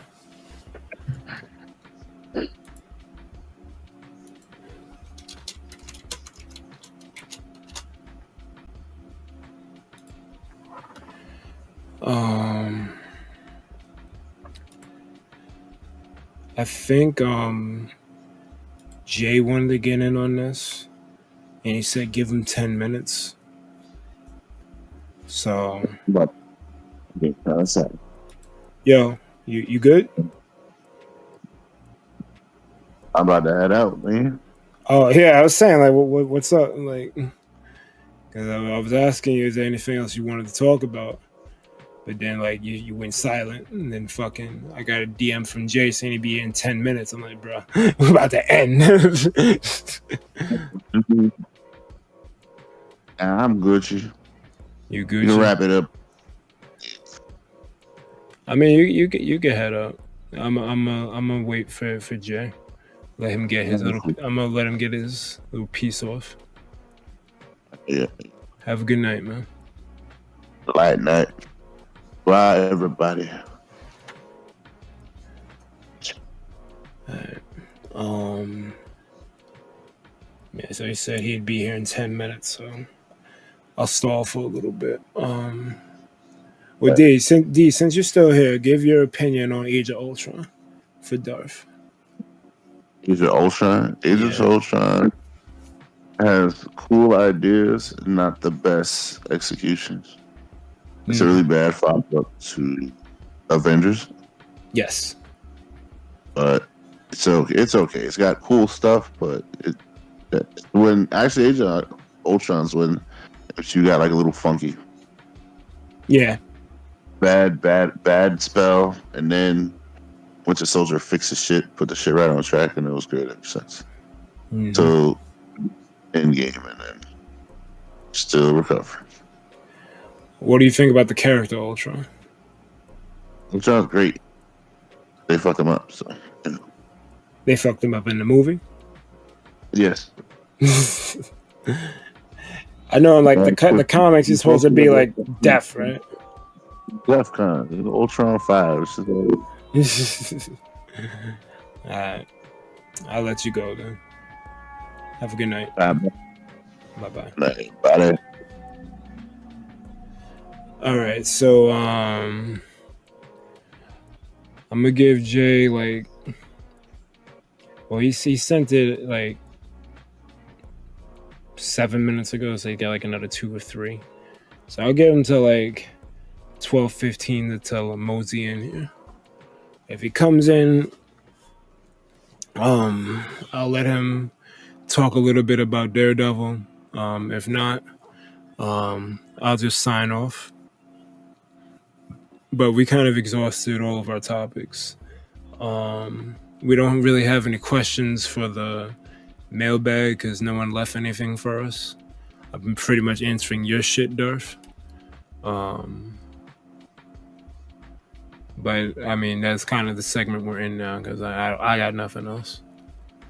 I don't. Well, D's not here, so I could talk about episode 3 of Daredevil, but I'm gonna save that for next week.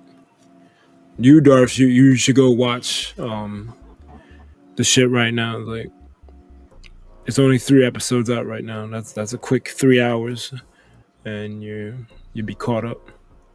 You'd probably be tight because you want more. Because I want more. I can't wait for the shit to release on Tuesday. Which kind of sucks because it releases at 9. And I need to be in bed like at 8, really like 7. So it's like I gotta watch that shit on the way to work. I can't watch it on my TV when it airs.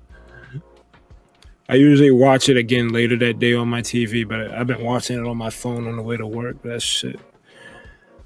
Oh fuck, yeah. That Daredevil shit is fucking amazing. You want to rewatch the original first? Well, remember, you gotta watch. I think you gotta watch Punisher, and you gotta watch The Defenders. I forget where you gotta watch. Well, I don't think you have to watch The Punisher, but you do have to watch Defenders. Because Defenders acts like a season 2.5. Like, you gotta watch Defenders, because this was like the release order. Season 3 of Daredevil came after Defenders. But it's like literally like after Defenders. Like, if you don't watch Defenders before watching Daredevil season 3, you're gonna be confused as to why this thing happened or whatnot.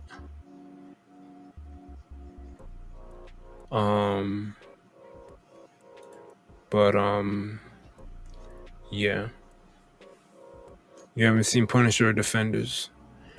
Well, if you're rewatching Daredevil, you could save your Defenders watch for after season 2 of Daredevil, because it takes place in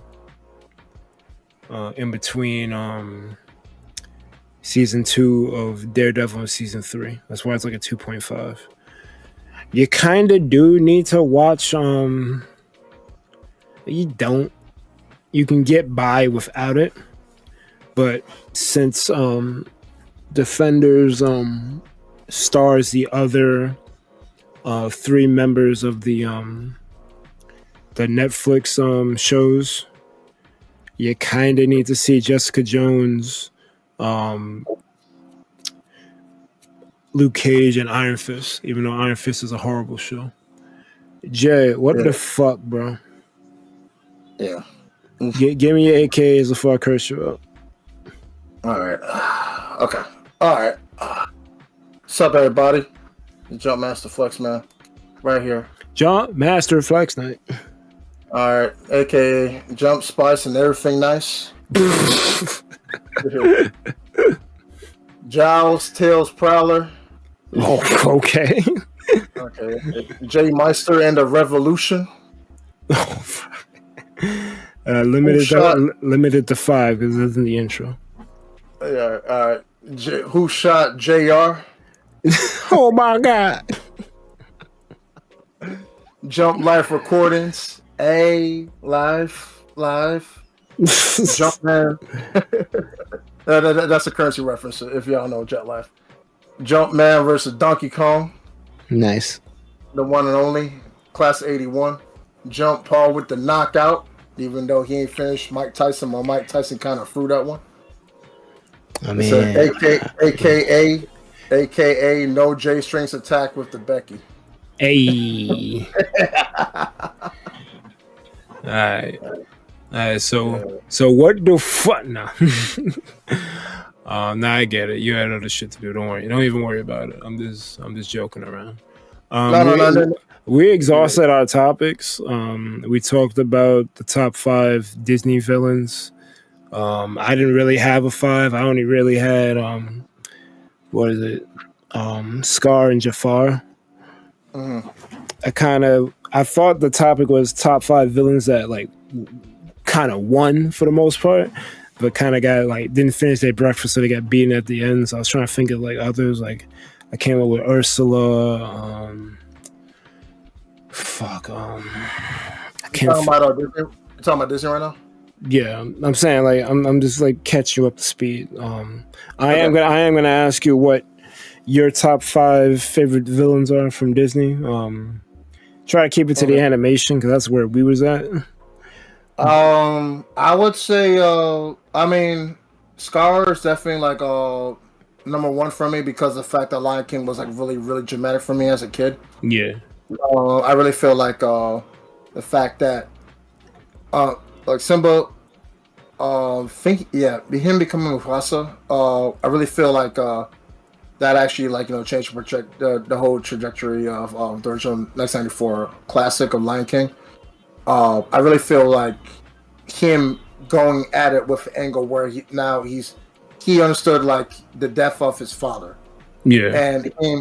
And him finally like getting into upbringing to understand like life's most precious things, and him as a king, and finally getting his just desserts against Scar. That is probably one of the best moments of Disney's history, movie wise. I definitely gotta go say it's not just like animation wise. I just think like movie wise, like in all. No, Scar is definitely, if he ain't number 1, he's top 3 for sure. Yeah. So, and I really feel like the Deus Ex that happened to him. So, where he's betrayed by the hyenas at the very end. That was just poetic. It was very poetic, and like it was definitely needed. So, I would say like Scar is definitely number 1 for me. With that, because it just holds a candle that like not a problem, Darth. That enemy from within that actually like attacks like the kingdom, and like having that scar, no pun intended, on Simba, to finally like make him like become the king that he definitely is deserving to be. Like it just really like hits home. So yeah, for sure. I think second one. I don't know. I don't really see Ursula as like a top 3. Who do I really see as a top 3? I had fucking what is it, Maleficent? Maleficent's good. Yeah, Maleficent's good. I'm trying to remember my 5th. I don't know if I even picked the 5th. I think I was just spitballing villains. I think it's like the Glitch King from Wreck-It Ralph. Yeah. I don't know if I'm actually like saying like the official term or anything like that, but like him coming into like affecting like different video games and different video game universes. The first one was really good. Like as iconic as Wreck-It Ralph really is, in its sense, I really feel like him coming into the fact that he has like a rivalry turn hatred towards him not being number one and corrupting all these other video games. Yeah. Especially like Sugar Rush. Yeah. I think that like this gotta be like the fact that like the agony and pain that you have with like jealousy, and rivalry, and the fact that you do everything you can in order to win the game, which is like a game called life, and just against a system which is the programming. I think that like speaks a whole bunch of great nuances to what pretty much what's being said here with the king is that like someone who's just coming into existence, so seeing who he really is, being exposed to what he really is, just trying to do everything he can in order to be like this person that like look up to me. I'm the greatest one. I'm supposed to be the greatest one, not like what's being said here, not what the program thinks. I really feel like this is something that is definitely hitting hard with what happens when your ego goes unchecked with a lot of things. Yeah. So, and I think the third one I would say is Master Control Program from the original Tron. Oh damn, we forgot about fucking MCP. Yeah. We have no need for users, but he lost though. MCP was something that like was crazy. It's kind of like him and Sark together, because Sark kind of acted like his like herald in a way. Yeah. I would definitely say that, but like he really was like trying to be like this particular god of everything. Like if I don't have my way, nothing has my way. I'm not MCP. I have no need for users. Yeah. So and then like he was even threatening like even the real worlds. With users. Yeah, it's like it's kind of creepy because it's like a computer like trying to like become God. And, where it's trying to house 9,000 people. yeah, it's absolutely nuts. Like how that comes into play, but like that in itself also speaks for him. So it does. I really feel like the Candy King or the Glitch King was like pretty much like the modern day version.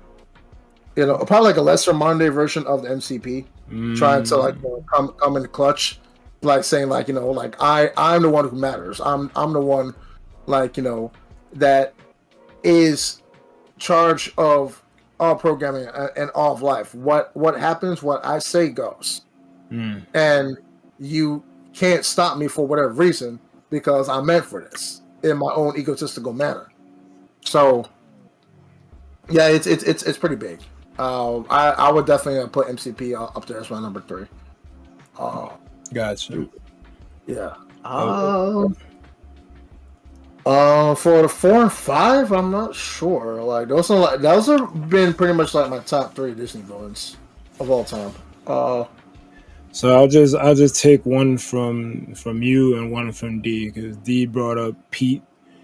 Like he kind of like he kind of won out of like everybody because he basically pulled a Vegeta, switched to the good side, and ended up having a bad wife. I'm like, damn, this guy's Vegeta for real.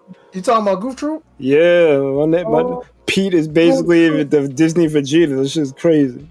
Yo, Goof Troop was like one of my favorite old time Disney shows, bro. Like for real, man. Like 90s Disney, that Renaissance era was freaking peak, bro. Animation, movies, and shows. It was just freaking peak. It was just a completely different animal. It was like they must have they had to have fired all those people because Disney is a former shell of themselves now. Yeah, of course, yeah. And I really want to go bring up the topic of like the current state of Disney for like another time. You know, like we could do that another time for sure. Yeah. How it compares to like from then till now. I would definitely say like it's just been like a hell of a ride. With pretty much on the bad side with like how things are shaping up with that company because like they're really trying to like flex their IP muscle, but they're doing it in such a harsh way. Whereas, like, there's so much holes and gaps to what they got going on that even like a 15-year-old can like see like, okay, dude, this ain't it. Like, y'all you're trying too hard, bro. Yeah, and it don't have to be this way.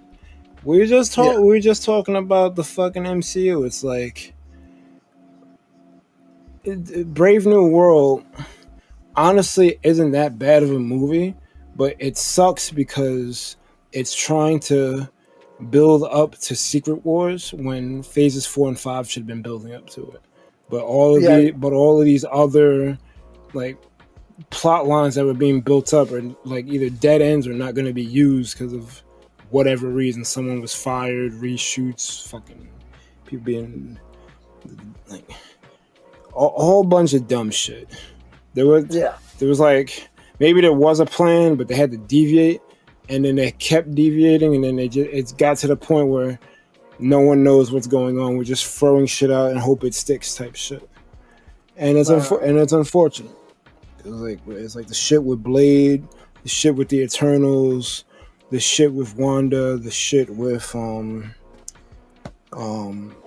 Black Knight, the shit with fucking even the shit with Doctor Strange, because it's like the shit with Loki. All of these things you're building up, when are they getting paid off? The shit with Shang-Chi, like we have no idea what's happening. Sam's gonna build a new Avengers. Kamala Khan's building a young Avengers, but like this is stuff that should have happened already. Like we're literally in phase 6. I'm not sure we're there yet. I think we're in phase 6 now. Either way, even if it's the end of phase 5 or the beginnings of phase 6, we spent 2 phases without a tie-in Avengers movie. That's just like that's crazy work. Like that's not how the previous saga worked. A saga ended with an Avengers movie to help tie the themes and shit together. It's like, all right, we're doing this culmination to this big moment, and then we go off on our own again on some Wu-Tang shit, and we come back together again, go away, then, eventually Infinity War happened, we lost horribly, and then we had to come back and avenge everybody with Endgame. So it's like... Right. Like, there was a formula. Solo movies, Avenger movie, solo movies, Avengers movie, solo movies, and the fucking saga with two Avengers movies. Yeah, talk to him. It's a good formula. They didn't follow it this time. They just put out a bunch of shit, and now that we're at the end, we're dealing with the end of phase 6. We're getting 2 Avengers movies. Cool. But where was the Avengers movies before? Like, yeah, I feel like I don't know, but you think that they ran out of gas, man? Like, or they're just trying to like. There's multiple problems, and I've went over them ad nauseum. So the first problem is Phase 4 didn't have a Young Avengers movie. That's the first problem. Because you can't set up all of these kids having adventures to get in their own shows, their own origin stories, and you don't lead up to Young Avengers. They also fucked up with Eternals by not having the X gene being set up in that movie. You don't even have to mention X-Men. You could just say that the deviants are the beginnings of the X gene, and it gets passed down through the ages, and that's how we have mutants. I know they couldn't do it yet at the time, but it's like a little seed that you could have planted and let it grow later. Right. So that was their first problem. The first of two problems. The third problem is they fired James Gunn. Now he came back and did Guardians 3, but now he's belongs to DC now because y'all fucked up. Yep, that's it. Your fourth problem is you fired Jonathan Majors off some bullshit. And we know it's bullshit because all the charges were dropped. Yeah. At the time, people want to be like, oh, well, y'all saw the footage. He was running from her. Maybe he hit her in the car because women be wilding. I'm not even saying that on some misogynistic shit. No, you're not. No, you're not. They always want to go drop extras. No, you're right. No. Women be wilding sometimes.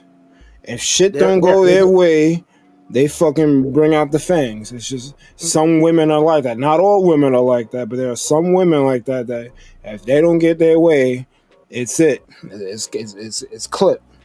Unfortunately. And unfortunately, Mr. Majors got caught up in that shit, and it fucked up his career for a little bit. It's very unfortunate. But I'm glad that he made a full recovery in a sense. Like, all charges are dropped, so maybe King can come back. Like, honestly, he should have never left. I hope he does come back because I'm not gonna hold you. He might be my favorite villain. King the Conqueror, wow. He might be my favorite out of the MCU. Because I can't really count Loki as a villain no more because he's holding time together. That's not villain shit. Yeah. That's true. So I'm pretty sure my favorite villain in this shit is fucking Kang. Even though they kind of did him dirty in Quantumania because you can't... Like, Quantumania was honestly supposed to be Kang's Infinity War. He was supposed to flex why he's a problem. And they did that, but they also, like, for every time they bigged him up, they showed some shit where they deflated his fucking ego a bit. Because obviously he didn't get beaten by ants. Yeah, he gets carried off screen by a bunch of them, but there's like a gazillion big ass ants, and it's one human. Yeah, he can control time, but it's like the 100 lions versus a Pokemon type shit. Like, eventually the Pokemon's probably gonna win, but it is 100 lions. You're going to get pushed back. Like, right. Like, that's just how it is. But the optics don't look good. It's a bunch of fucking ants, regardless of the size. It's a bunch of fucking ants fucking up the guy who said he killed Captain America or killed Thor. Now, if he killed Thor, that's even like an even bigger egregious step. Well, we'll just say he killed Captain America. It don't even make no sense. It don't make no sense. What is the super ants that we have to worry about? Like with Ant-Man's powers? I mean, like, I don't know. Like, low-key, I just really feel like Ant-Man is just like he just like Papa Doc. I really feel like he's just doomed, unfortunately, to be like a secondary character, man. Because like, it is unfortunate. Like, that's another. Quantumania is another problem. These side characters posing as main characters is another problem. Ant-Man shouldn't have been, because like I don't like really any of the Ant-Man movies, but the first two were harmless because they weren't really like marquee. We need this to do well movies. This is like one of those side things you do because like you can do it type shit. Oh, Avengers did well, throw out Ant-Man. They don't do well, fuck it. We got another Avengers movie coming, we'll recoup. But when you're on a decline, You don't look to Ant-Man to get your money up. You really don't. You really. He's not the guy. I'm sorry. I know I know you lost all your actors. You lost Hemsworth. You lost Downey. You lost Evans. You lost Boseman. You lost a lot of star power.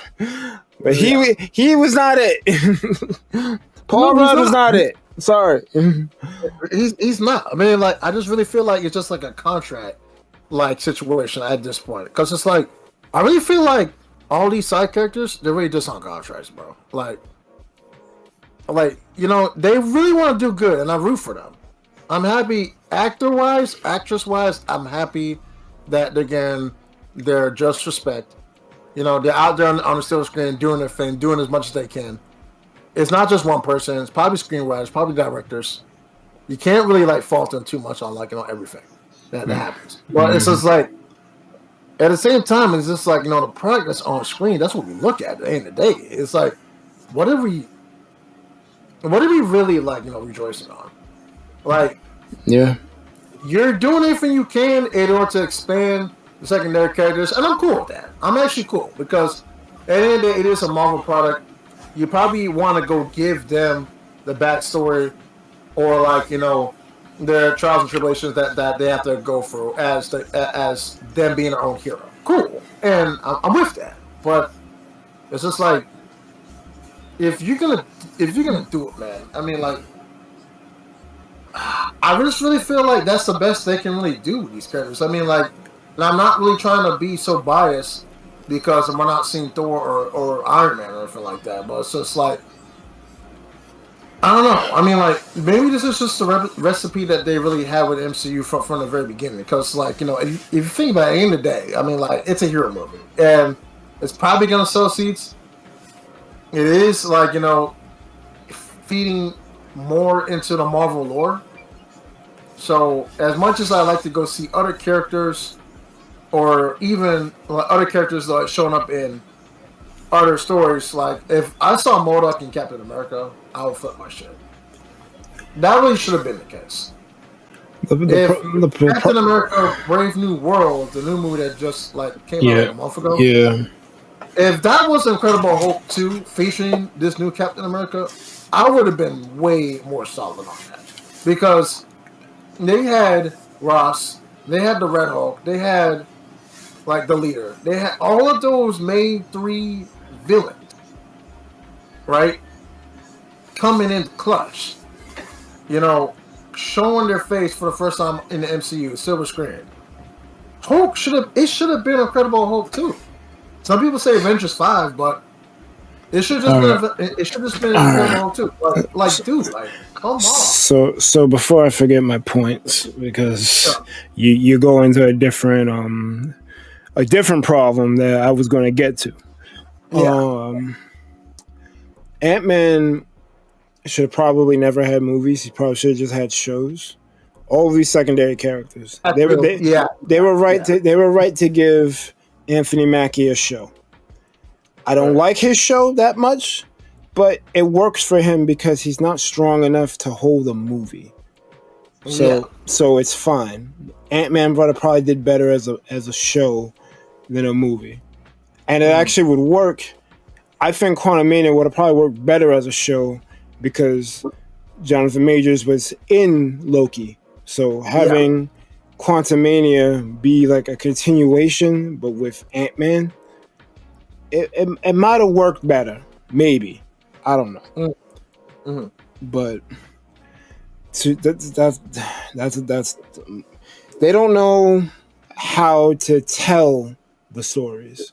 They got too many formats. They got shows, they got special presentations, they got movies, and then they got shows that some shows are like actual shows, and then some shows are like movies that are cut up. So it's like you got to figure out what the best medium is and tell it, and then tell it in a way that it needs to be told. If it's a show, you need showrunners. If it's a movie, you need a script. You need a finished script. You need to follow it and execute it.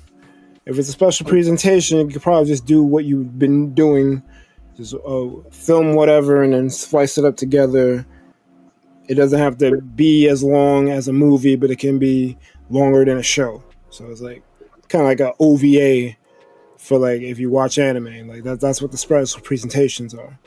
So yeah, I see that. Sure. So that's what they could do, and I think they made the wrong decision on a few things. So that's another problem. Fucking Brave New World. Brave New World is the latest movie suffering from having to build up shit that other fucking movies should have built. Like, if you're gonna do an Incredible Hulk sequel, if you're gonna do a Falcon and the Winter Soldier sequel, if you're gonna fucking do an Eternal sequel, what else it was like 4 or 5 things that fed into this movie that like is holding up too much. And instead of being worried about telling Captain Falcon's story with the shield, especially coming off of Falcon and the Winter Soldier, like this is him living with the reality he has to do it because otherwise they'll give it to some fuck dude gonna fuck the legacy up. So he has to be Captain America. Like, that's what this movie should have really focused on.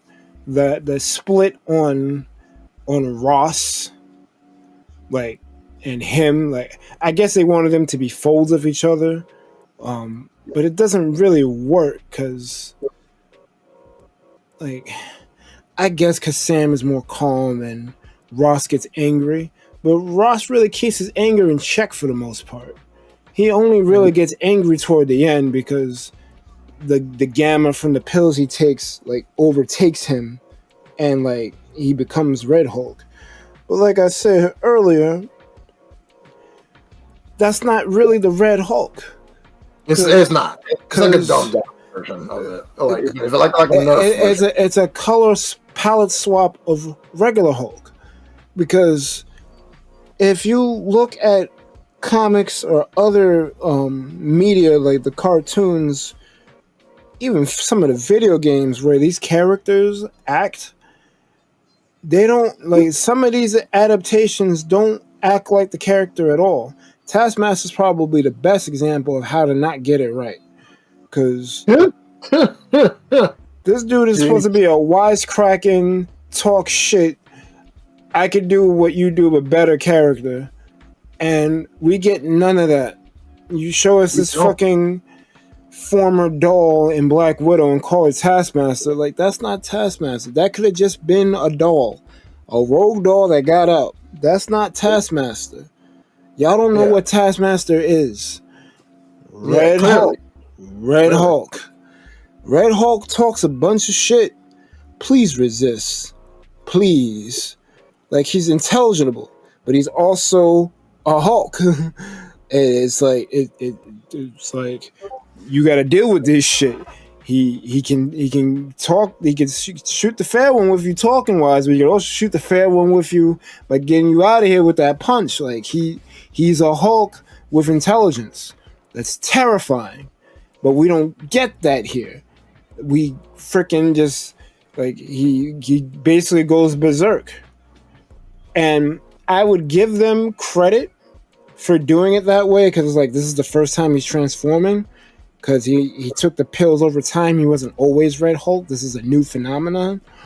But it's hard to give you that leadway when, like, you see Red... Like, especially how they sold it in the trailers.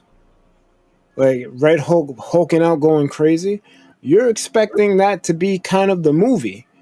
And the fact that it's not, and it's just something that happens in the last act... like act 3 shit, I'm like, one, he shouldn't have been in the trailer. He should have been a surprise, and maybe this would have landed better. But because you sold him as he's Red Hulk in the movie side, we're gonna get a wisecracking Hulk that like, oh, please resist. Japan. It kind of feels like, all right, like with Smash Bros. Brawl. Yeah. Knowing that certain secret characters are gonna be in the game. instead of actually like giving us a surprise reveal. Exactly. Exactly. You take the wind out the sails when I know that's gonna happen. Sonic should have been a surprise, especially Sonic. I mean, like, dude, like first time, like in an actual Nintendo represented game. Honestly, Sonic really should have been a surprise. No one should have known until like the first person who unlocked him after doing all the fucking subspace. Like, oh shit! And then he fucking rushes to get his. I don't know. Did they have smartphones when this shit came out?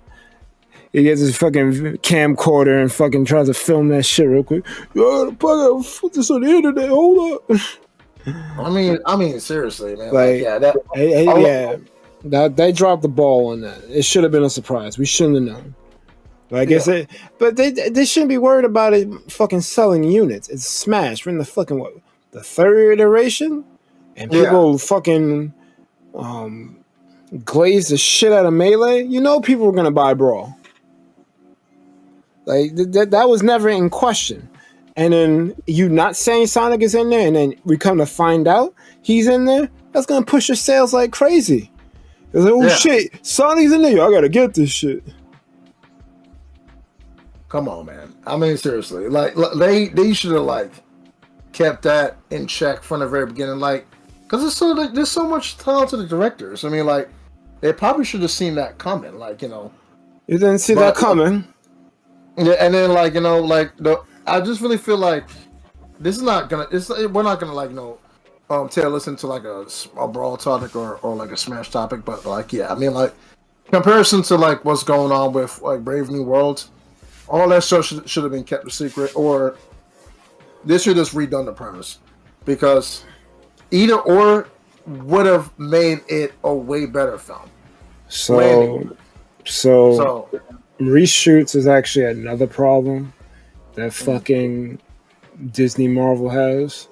It actually worked to their benefit for a few things.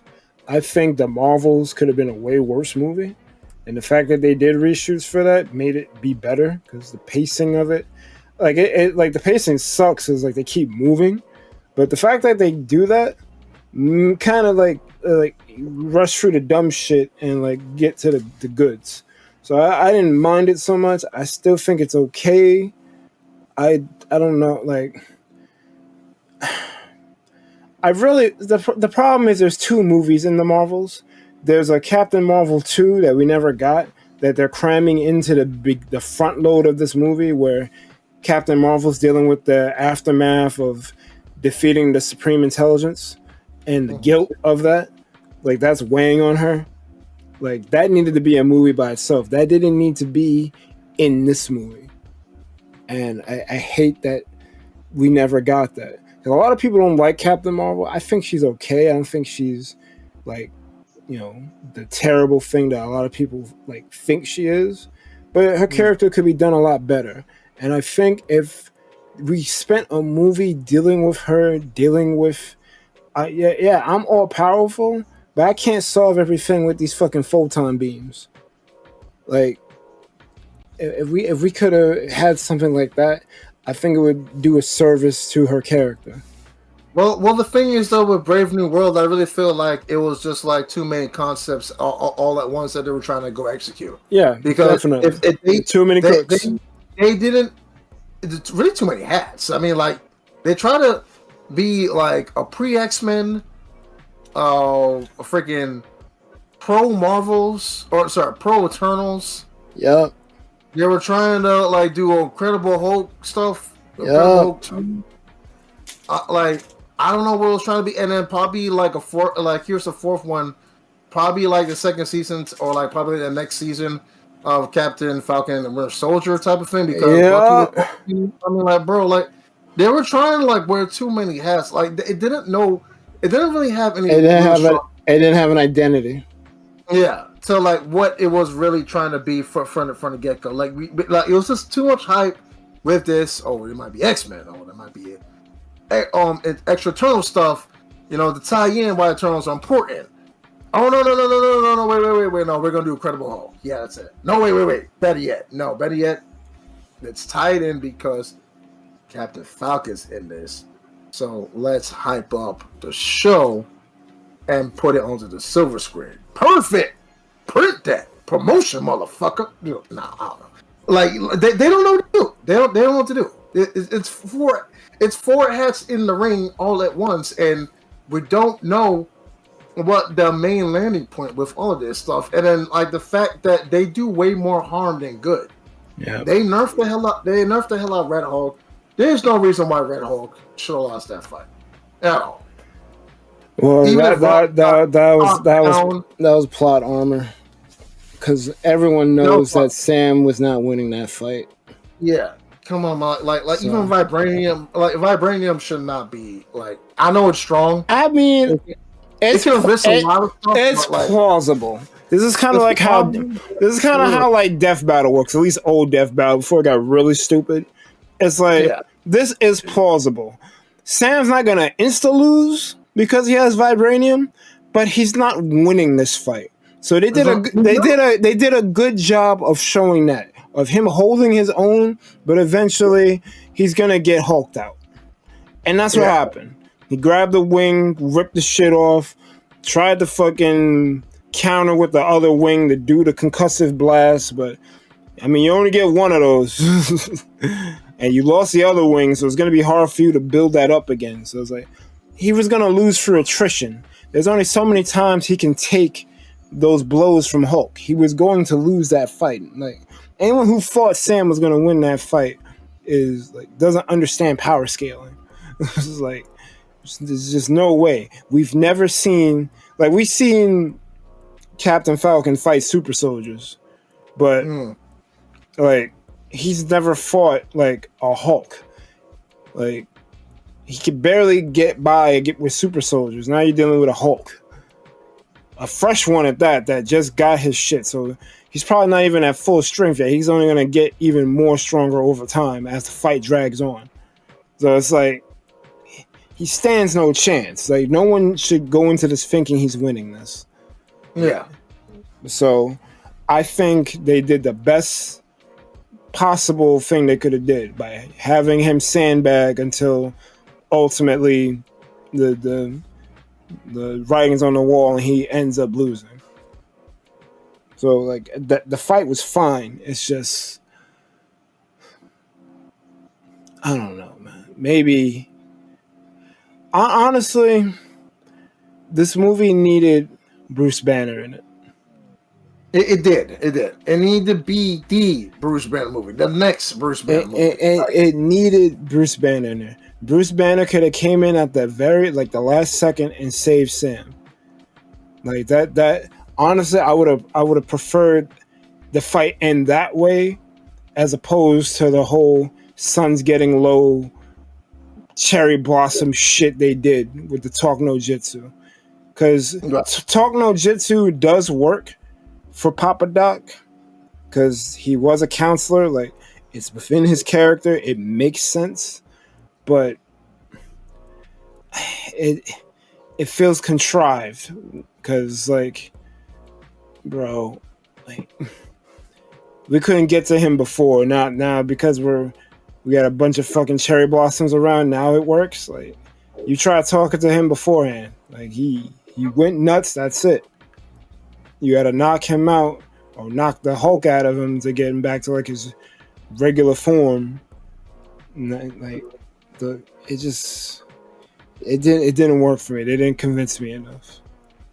The fight was fine. I agree with what they did with the fight, but the way they ended the fight was like, nah, I don't really believe this. And then it looks like it was reshot, so that doesn't help things either.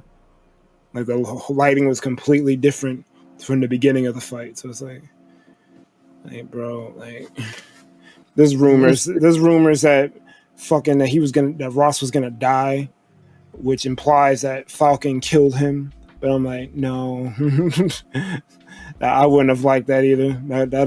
I'm glad they didn't go with that, because it would have made even less sense than what they did. At least what they did has some logical sense in the MCU. If they would have had Papa Doc kill, I'm like, all right, this shit is cooked. Yeah, it's crap.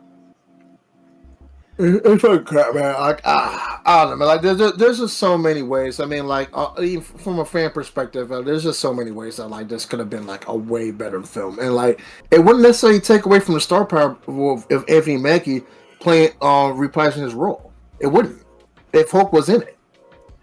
Like Hulk needed to be in this movie. He needed to be in this movie. But my thing about it, I'm just saying, like, you know, all the stuff that he did his heroism. He did his good stuff. Like yeah. It's not like he will be a secondary character if Hulk showed up. Even if Hulk showed up near the end for Red Hulk, and then, you know, it would maybe not the leader. I think the leader will probably be cooked in, because this leader was crap. I mean, let's just be honest. I mean, this interpretation of honestly, the leader was better in silhouette.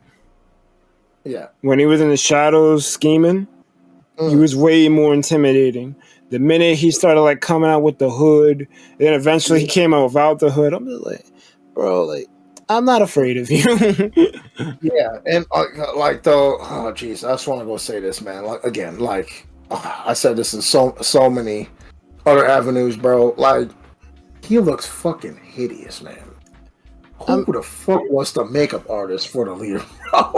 I think they were going for a composite look, because there's one where he has like the smooth big brain, and then there's another one where it kind of looks like that, like the whole like, I don't know, like shit sticking out. Like there's different looks to the leader, so I guess they were trying to like, all right, we can't settle on it, so we're just gonna pick all of them, and it doesn't look good. It don't look good. I mean, like, just choose one. You don't have to do like the old school classic leader look, but like, you know, even if you do, they can pull it off. It wouldn't be as goofy. Like, okay, just a big head with a dude with like a nice clean mustache. Honestly, this is comics. Like, I think Disney Marvel forgets that. Disney Marvel forgets that sometimes. This shit is meant to be ridiculous. It's comic books. Fucking MODOK. And I rest my case. MODOK. 8-Man 3 MODOK was horrible. I'm not even talking about that MODOK. I'm talking about regular ass MODOK from the comics. Like there's nothing. There's nothing in reality that looks like that. Like, come on, embrace the weird. They did it too much in Quantumania, because he was way too weird. But at least they embraced the weird. They didn't embrace it in fucking Sidewinder don't even have his suit. Like, really? I mean, the fact that like it's like this, bro. Like you have movies like the Guardians of the Galaxy. I mean, like weird stuff happens all the time, and we're already literally a talking raccoon. So what are we do? What are we doing? Right. So like, dude, embrace it. It's already settled in our mindset. Like, okay, I am Groot, a talking tree that says I am Groot all day, every day. We are Groot every once in a blue moon. Whatever. Like, dude, it's supposed to be ridiculous. It's supposed to be. That's your strong suit. That's why we love this shit, because it's weird. Fucking like you don't have to be serious when you don't have to. It's like the Transformers-ification of this shit. Like, I don't need army dudes. I don't need real life stakes. Like the same shit with Sonic. Get these fucking humans out of here, dog. Like, tell the story. I should only be seeing Sonic and Robotnik on screen. And maybe if Robotnik's by himself with his fucking badnik sidekicks, like Scratch and Rotor or whatever. Like Scratch and Grounder. Yeah, and Grounder. The two idiots that never get anything right. Yeah. Exactly. That's what I think of when I think of Sonic. I don't think of a bunch of humans getting together having a wedding and there's an undercover FBI agent there trying to arrest the Witwickies for fucking not Witwick. what's this dude's name? Donut Lord, whatever. Trying to arrest him for harboring an alien. Like, it's like, bro, like, Is it James no. Marsden? Yeah, James Marsden. Yeah. Yeah. Trying to fucking, like, bro, like, no.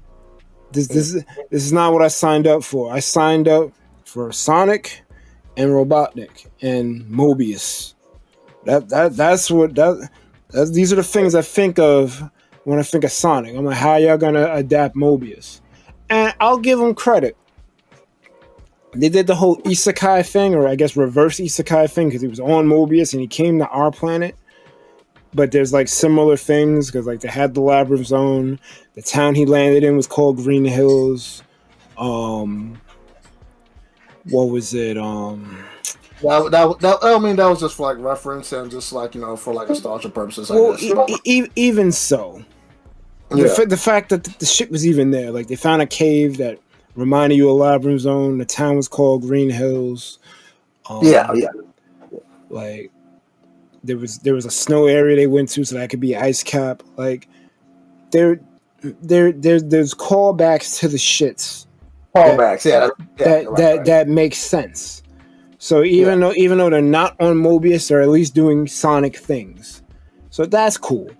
But when you start deviating away from that, I'm just like, bro, like, embrace your lore. Sonic has mad lore.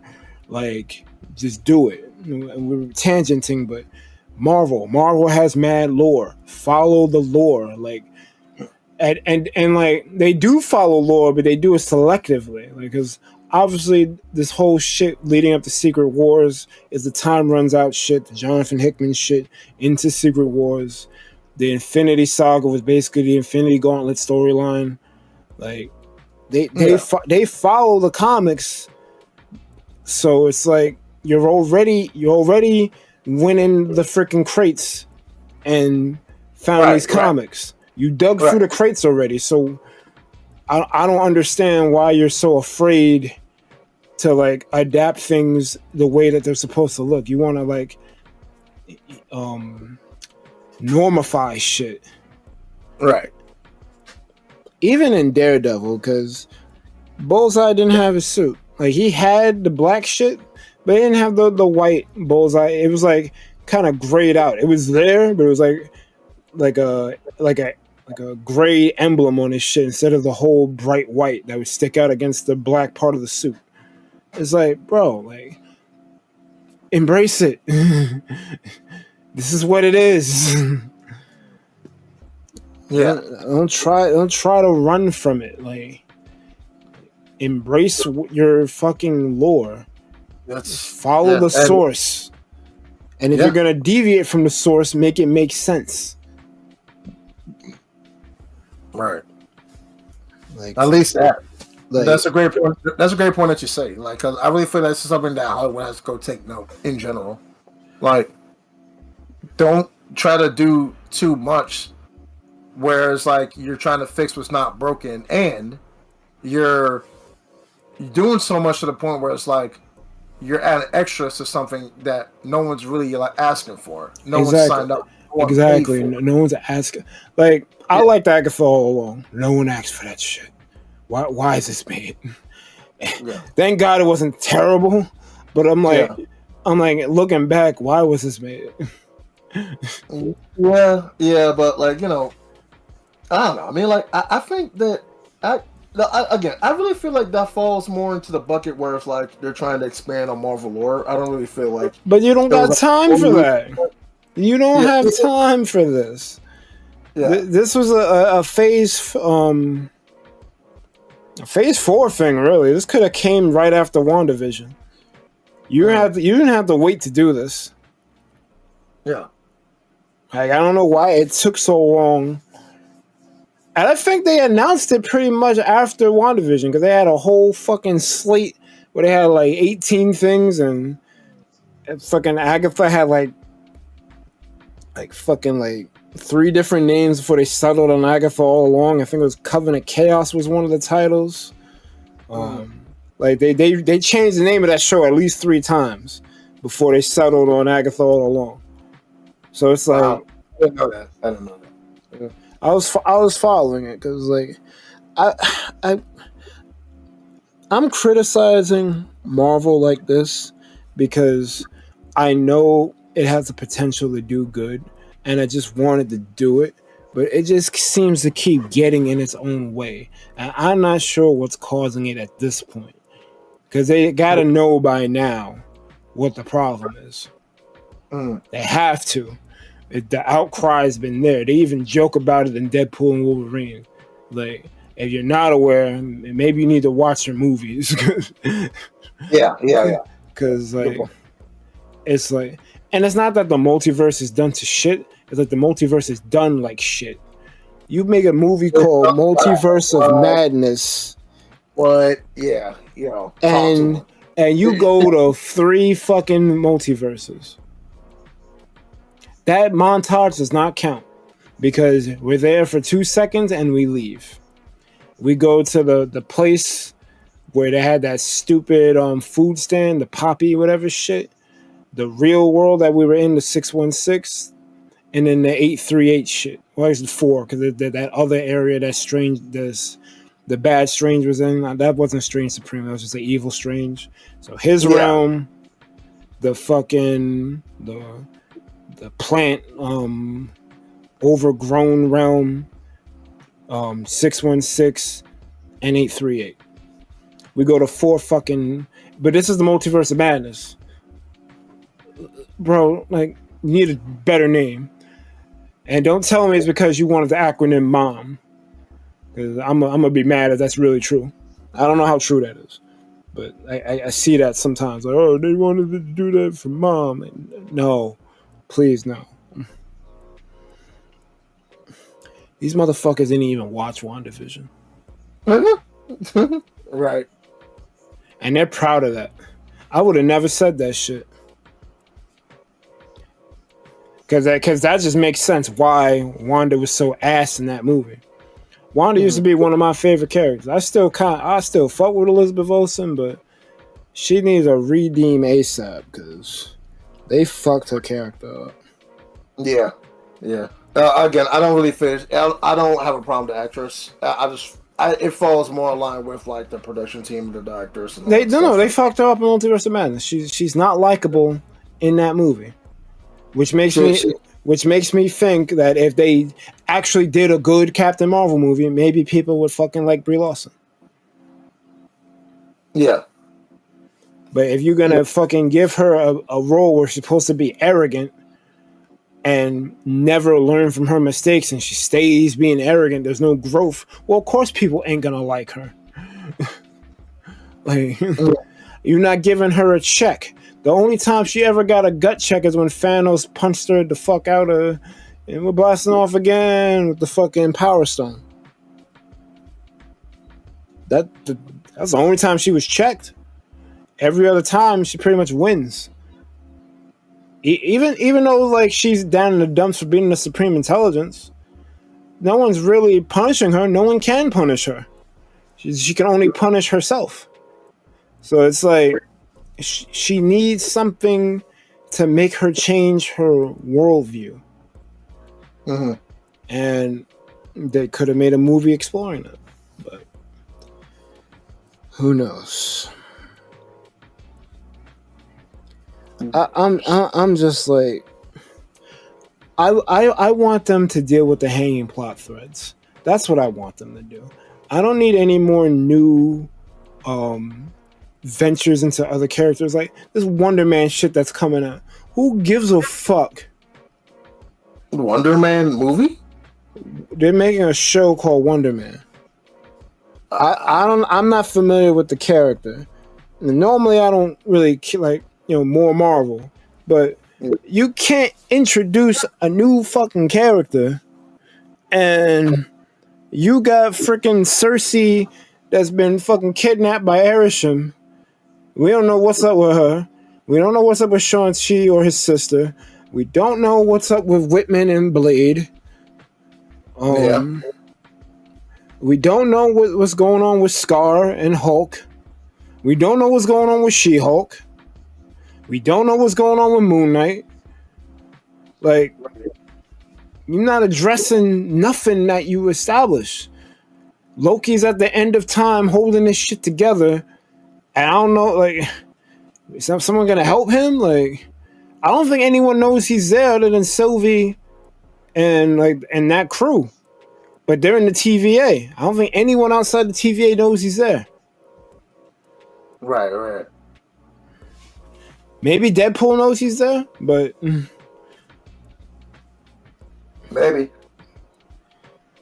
Like, well, even that's a stretch if he does. Like, how? But all right. Well, he has a tempad, so yeah. I don't know if he still has it, but I know he had it during Deadpool and Wolverine. And they saved Gambit. I don't know who saves Gambit, but someone saves Gambit. Mm-hmm. So, like, I would assume that comes Secret Wars, it's gonna be fucking crazy with the amount of cameos. That portal scene's gonna be retarded.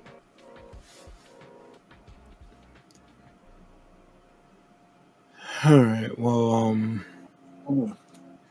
I guess we can get your closing thoughts on this is supposed to be Disney villains, but it ended up going into MCU shit. No. It's okay. It's okay.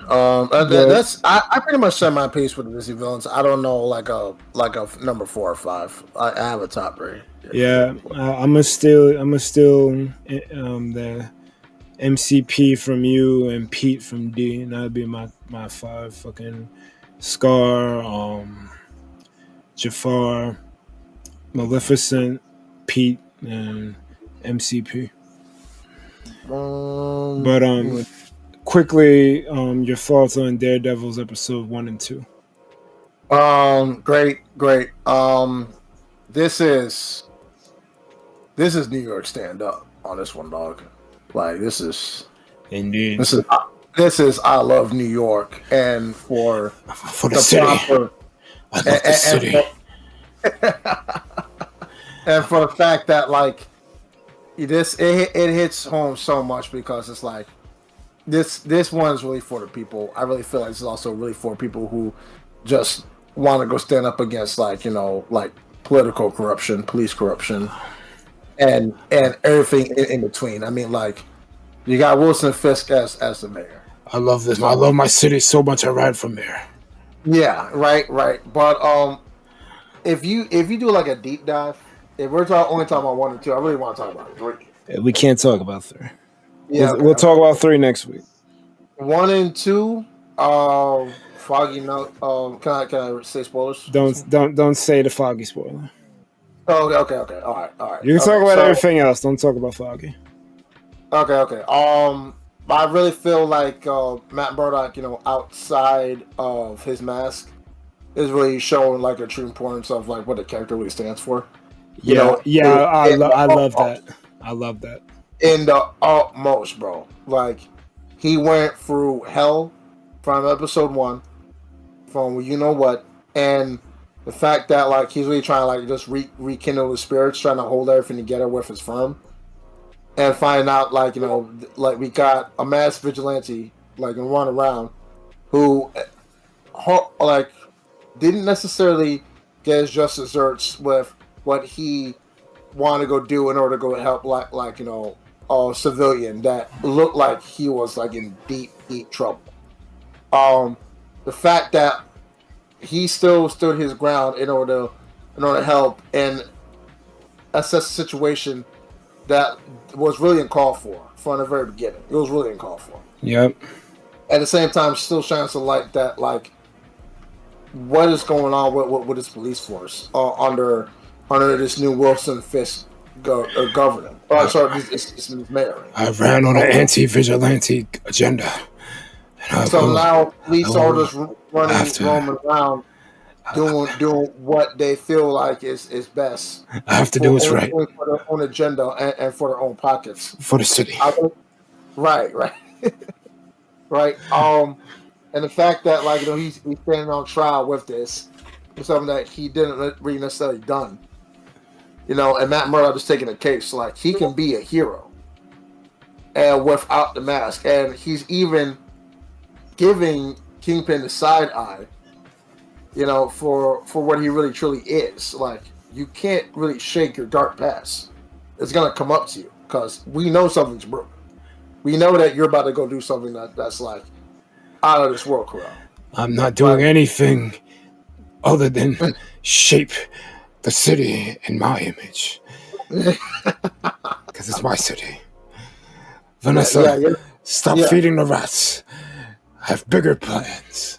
Yeah, you're sitting all right. Well, you see, here's the thing, because like Wilson Fisk, he's stuck between two images of himself. Like he wants to get rid of the dark past and try to make amends for himself, but he can't do it because too many people are hurt and people see like the real true side of him. I think low key, he does want to do good. I think he does, because like it comes from a place like this is my home. I hate how it is. I contributed to it. I want to try to fix it. Problem is, he's still a part of this shit. Right. And the second thing is like he's trying to be this do-gooder, trying to change things for the better because he learned what he had to go learn from the original episodes from Daredevil and even Echo, because I really feel like Echo is like just a much watch before you dive into this one. I might have to rewatch Echo. I fell asleep trying to watch that shit. Echo is pretty good. Like I would say like if there's any episodes you really have to go pay attention to, it's like the last 2 episodes from that storyline. Those are my episodes where I appear and I get shot in the face for the city. Because it kind of speaks volumes of like the fact that Wilson Fisk, it really is probably trying to like reshape things because he's kind of like seeing the light on certain aspects. Like I tried to take a mentor. It didn't quite work out for me. Trying to shape out try to get like the best out of a very bad situation from what happened in the past. And the fact that he really is trying to fight for the people and like kind of give them like a particular type of hope that meshes well with his viewpoint, his political stance or maybe his agenda on things.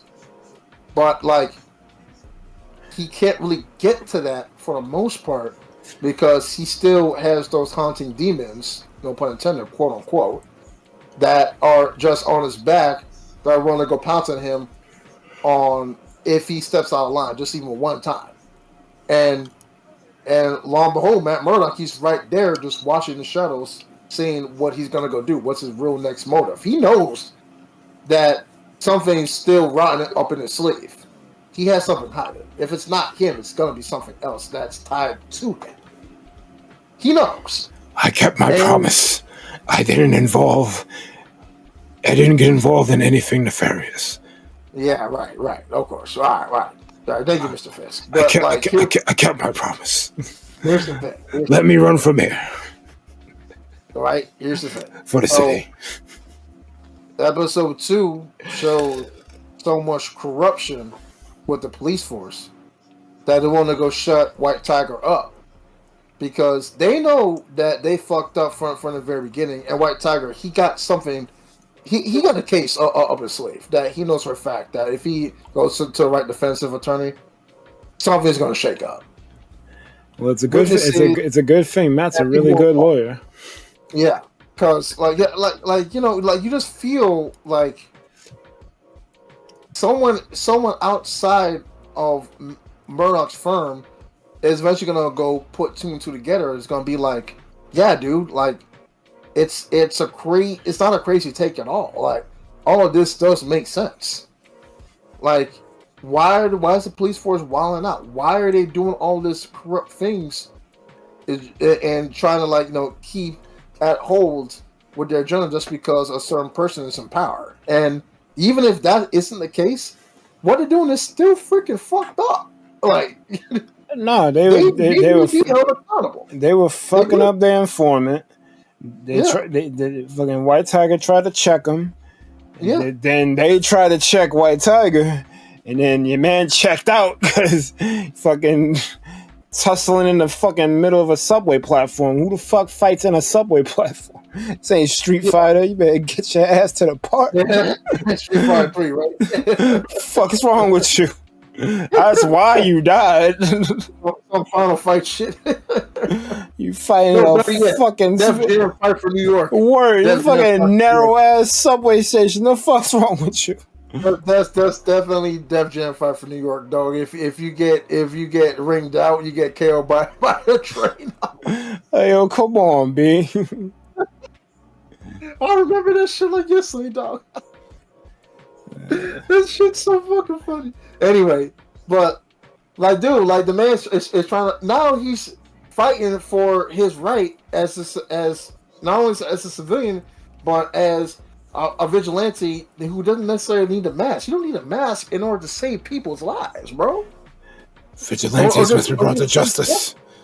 The rule of law must prevail. You don't. That's what it is. It's two sides of the same coin that he's really trying to fight for. And Matt Murdock, he sees it right then and there. That dichotomy is actually really like clever because it's like it's still Daredevil, even though he's not wearing, even though Matt's not wearing the suit, he's very much Daredevil in all of these episodes. We're not gonna talk about 3, but oh my god, he is there. He is literally still Daredevil the entire time, and I love it.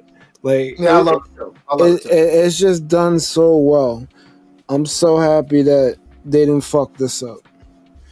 So right, you get it, right, Berg? Like, now tell me how this whole rendition that we see right now in Daredevil, how much does it actually reflect the real world? Tell me. I mean, how does it reflect the real world? I don't really want to go there because you see how it hits even if you follow politics badly like I do, because I'm gonna keep it a whole buck with you. The news infuriates me to no end. Yeah, I do not like Agent Orange whatsoever. I think he's a blight on the world, not just America. Like, I wish he never got elected in the first place. And you can't help but think about him when you see Fisk doing all of the corrupt shit that he's doing. Like, the parallels are there. Like, it's like they always say this thing: don't talk about sports, religion, or politics because it just leads to trouble in conversation. This show goes there. It puts it right in your face. Instead of hiding the elephant in the corner, they bring that motherfucker right to you and fucking put like a feather on his nose for him to fucking sneeze. Like, you know the motherfucker is there. Like, you have to address it. It's there. You have, like, if you don't notice it, God bless your heart, because it's there on full display. The parallels are there, and you could honestly. You think to Trump because he's in office now, but you could almost apply it to any politician that you think is corrupt or know is corrupt, because like Trump isn't going to be the first or the last. He's just current. Yeah, exactly. But yeah, the undertones are definitely there, and I definitely caught them. I'm like, shit. You can't help but talk about it. I try to avoid it because he infuriates me, but it's there. Yeah, but even on street level, like, I was really hitting home on police brutality and like them just like trying to get the cops are definitely the cops will do anything to fucking get over, even in the fucking courtroom. Like, when this dude's getting ready to testify, they gave him the fucking look and he just fucking folded and said, "Oh, I was at home the whole night, bro." But what? Bro, I hated that scene so much, bro. I want to punch it straight. Like, we just had a whole conversation last night. Fuck you talking about? It's like, bro. And then the judge is like, "Mr. Murdoch, come on, man." As much as I hated that face value, but like. It does happen. That's what happens. That shit happens. You think you got an airtight case, and then they give you that look. Like, damn, they did a lot of. I know where you live. I know your family. I know where your children go to school at, bro. They did a lot of deception though, because like they had Daredevil here. Yo, he can't talk. So you thinking they gonna kill this dude? Yeah, right. Even when they're transporting Duke to the freaking to the courthouse, like you thinking like they're gonna intercept and kill this dude, but nah, he makes it. So it's like, yeah, man. I think we're talking about episode 3 shit though, so let's chill on that. But. Yeah, no, it's okay, it's okay. I'm gonna say this, right? Because I'm definitely not getting spoilers, but like, I really feel like this is like that one Marvel show that I really feel like everyone has to go get into it with. The problem is how much layers it has, and the undertones. The problem is though it's hard. It's very hard at this point to recommend someone watch something with the Marvel name attached to it because you got at least 5-6 projects that, like, honestly, like,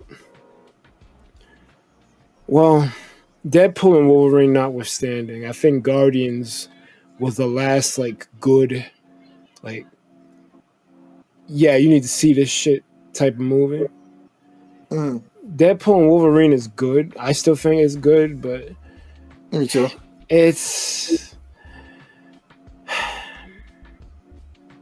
like laugh out loud. Like I just want to have a good time. My buddies type of good. It's a good time, but it doesn't, like, outside of the one-liners, it doesn't really do anything.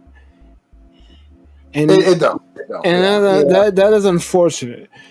Yeah. Like the TVA can be in movies now, I guess. But like that was never a thing. Anything once Mackie became a fucking superstar in the movies, it's like anyone can go from show to movie to show. Like that doesn't really matter.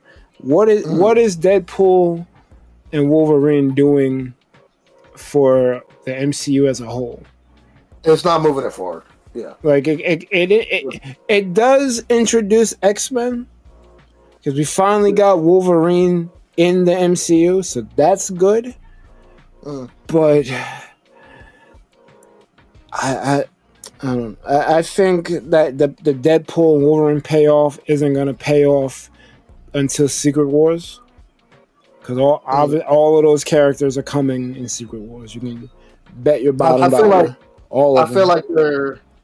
So go off what you're saying. I really feel like they're trying to tie into like loose ends, or of like that lost part of the Marvel multiverse. Yeah. I just think you just see it like Electro, Blade, Gambit. Only gonna be one Blade. Yeah, they're gonna be one Blade. Yeah, you like even Juggernaut like.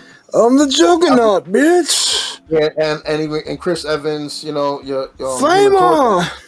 Yeah, like I think like it's like Fox's last dance in order to go tie in those lost movies to ever expanding universe that like holds a whole lot more value. I just really feel like it's kind of like it's both a love letter to like past Marvel films. It's definitely a love letter to the Fox universe for sure. Yeah, but I feel like it's also like somewhat of we're giving this away now in better hands. That we did this, and we appreciate the love that you have for us for the last 20 years for what we did, under our Fox production. But now it's time for Disney to finally have the torch. We're passing the torch on. Thank you for the ride, but we're just gonna give this to a better housing production. Yeah, and like what they do with it is up to them, but we're just tying up loose ends. At the same time, giving you that promising love letter, in a very fun way for you guys to enjoy and to because in the best way that we possibly can. This is the best way how we can actually show appreciation. So what we made and showcasing like these characters should never be forgotten, and like they're going to be something that's gonna help you. Oh, I'm sorry, it's something that's gonna bring into a much bigger appeal later on. it's gonna be a much bigger payoff. The fact that we're finally showing off like with just one last hurrah. So like our legacy. That's the best way I can actually explain it.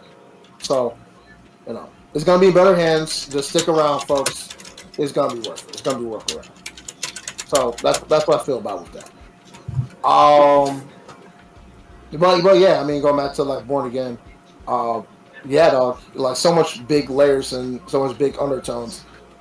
I just feel like it's the reason why I say people even outside of Fallen MCU should watch this. This can probably like give like that limelight, that open door for people to see like, okay, all right, you can still enjoy a Marvel television show, just for not just the value of entertainment, but like for the message that it's given to. It's a very strong, deep, heartfelt message that still reverberates today. Like that, like ties into what we see every single day, like in real life. When we should never ever forget it, because this is a real thing. This is an actual, real street level problem. For sure. And no one should ever like take this for granted and like sidestep it. Right. You talk about the street shit. They had those interviews with the BB report too. Like that shit. That shit made it feel definitely more street level. Definitely some Spider-Man vibes in there too. Because they did that shit too. She like cutting to like what the people in the neighborhood think. Like that was some solid shit. Right. I think that's yeah, I think that's all I got. This shit went on way too long. Yeah. That's my piece about it. Yeah, I'm getting ready to conk out over here, so I think we're gonna wrap it up. Unless you got any additional thoughts about Disney, MCU, or the Daredevil. No, that's really about it. I think we covered like all the bases for this week. I can't wait for next week for episode 3. Yeah. Yeah. All right. So let us know where we can find you. You guys can find me over here at Thunderpals. So like I'm always sticking around as a moderator and just having a good time with my great buds over here in this great gaming community, this gaming space, and all things Thunderpals gaming and social medias. So at least for the most part, YouTube and Twitter, you'll see me around. And you can also check me out on JG Media Games. That great gaming community that I have built for everybody. You guys can go check it out. I'm mostly on Discord, but you can also see me on my social medias. And just check it out. If you guys need any type of prowess or you need that great creative edge that you guys also need, your boy can hook you up on some great illustrations, designs, concepts, original content. Just let me know. I offer my services to everybody. You can go ahead on over and see what I got going on for everybody at jgmediadesigns.com. Creativity starts with you, one imagination at a time. And that's really about it. You can find him in the city. Find me in the city. I'll be lurking. It's my city. The rule of law must prevail. Heck yeah. Because it's my city. Yeah. Vanessa, stop playing with the rats. Don't do moves that'll make me not trust you. I understand. You want to keep the peace. But sometimes you need a little bit of chaos in order to instill order for the city.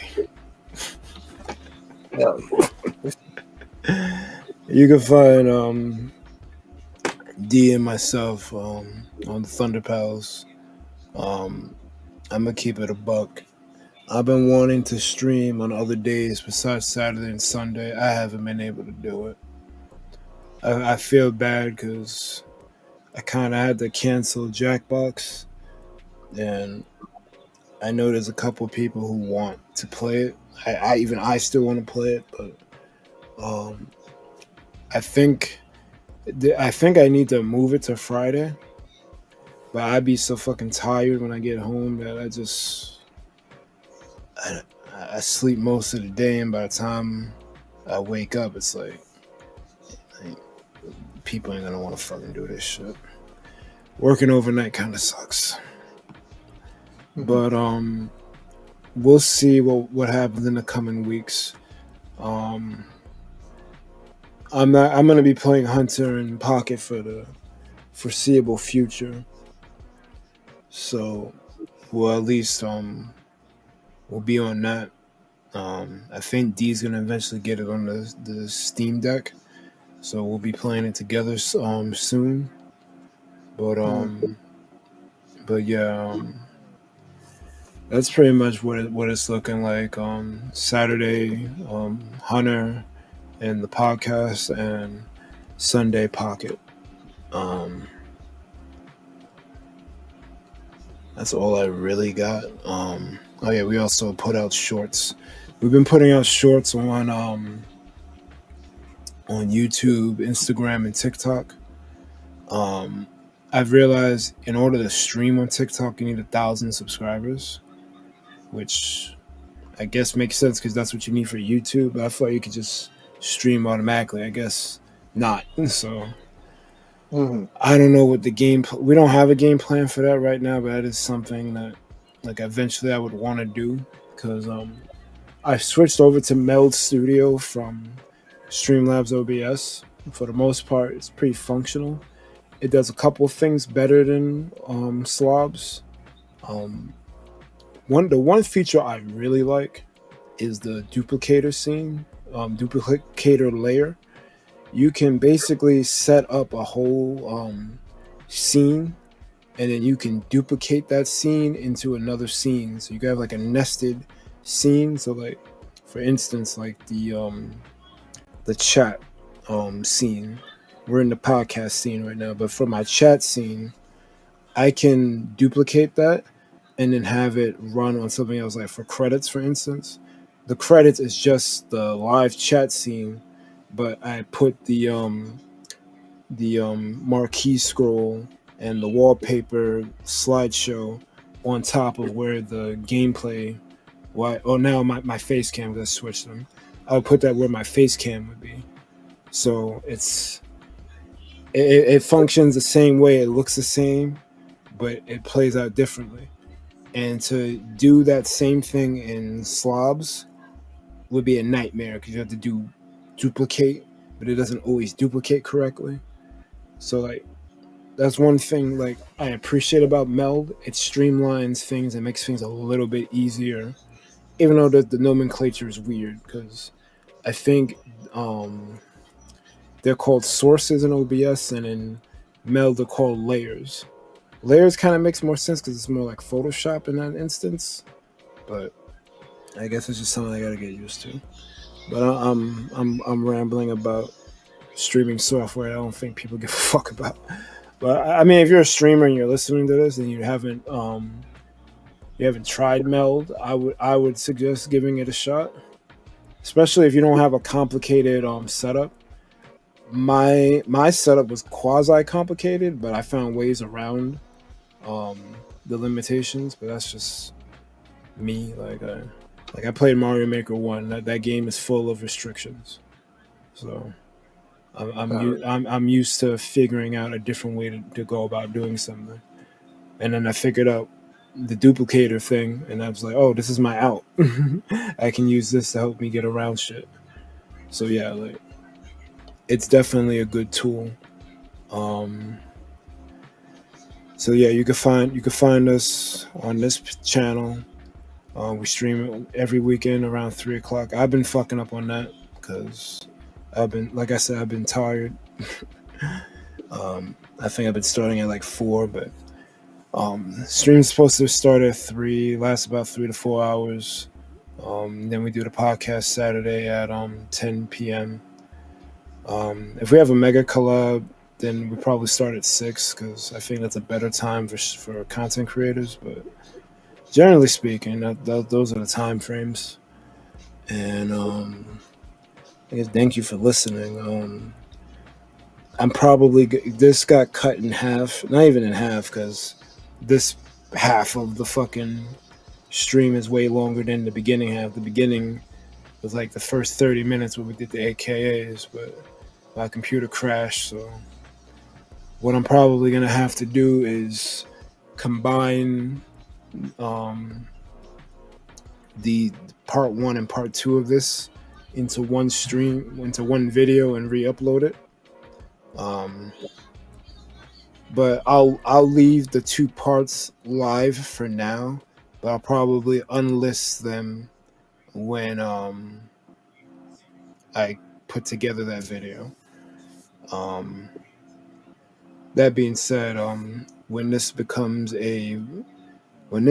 stream becomes a VOD, or when the video with the 2 spliced parts are in one, let us know what you thought about the top 5 Disney villains, or the top 5 Disney villains that almost won.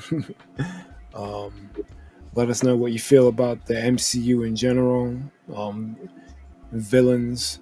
Honestly, that was a topic by itself. Like, it spinned off of the Disney villains, but we basically talked about poor use of MCU villains. That was basically topic 1, and then topic 2 was Daredevil, episodes 1 and 2. Let us know what you thought about all that in the comments, and most importantly, you guys have a good one. Thunder Pals out. Peace out, y'all.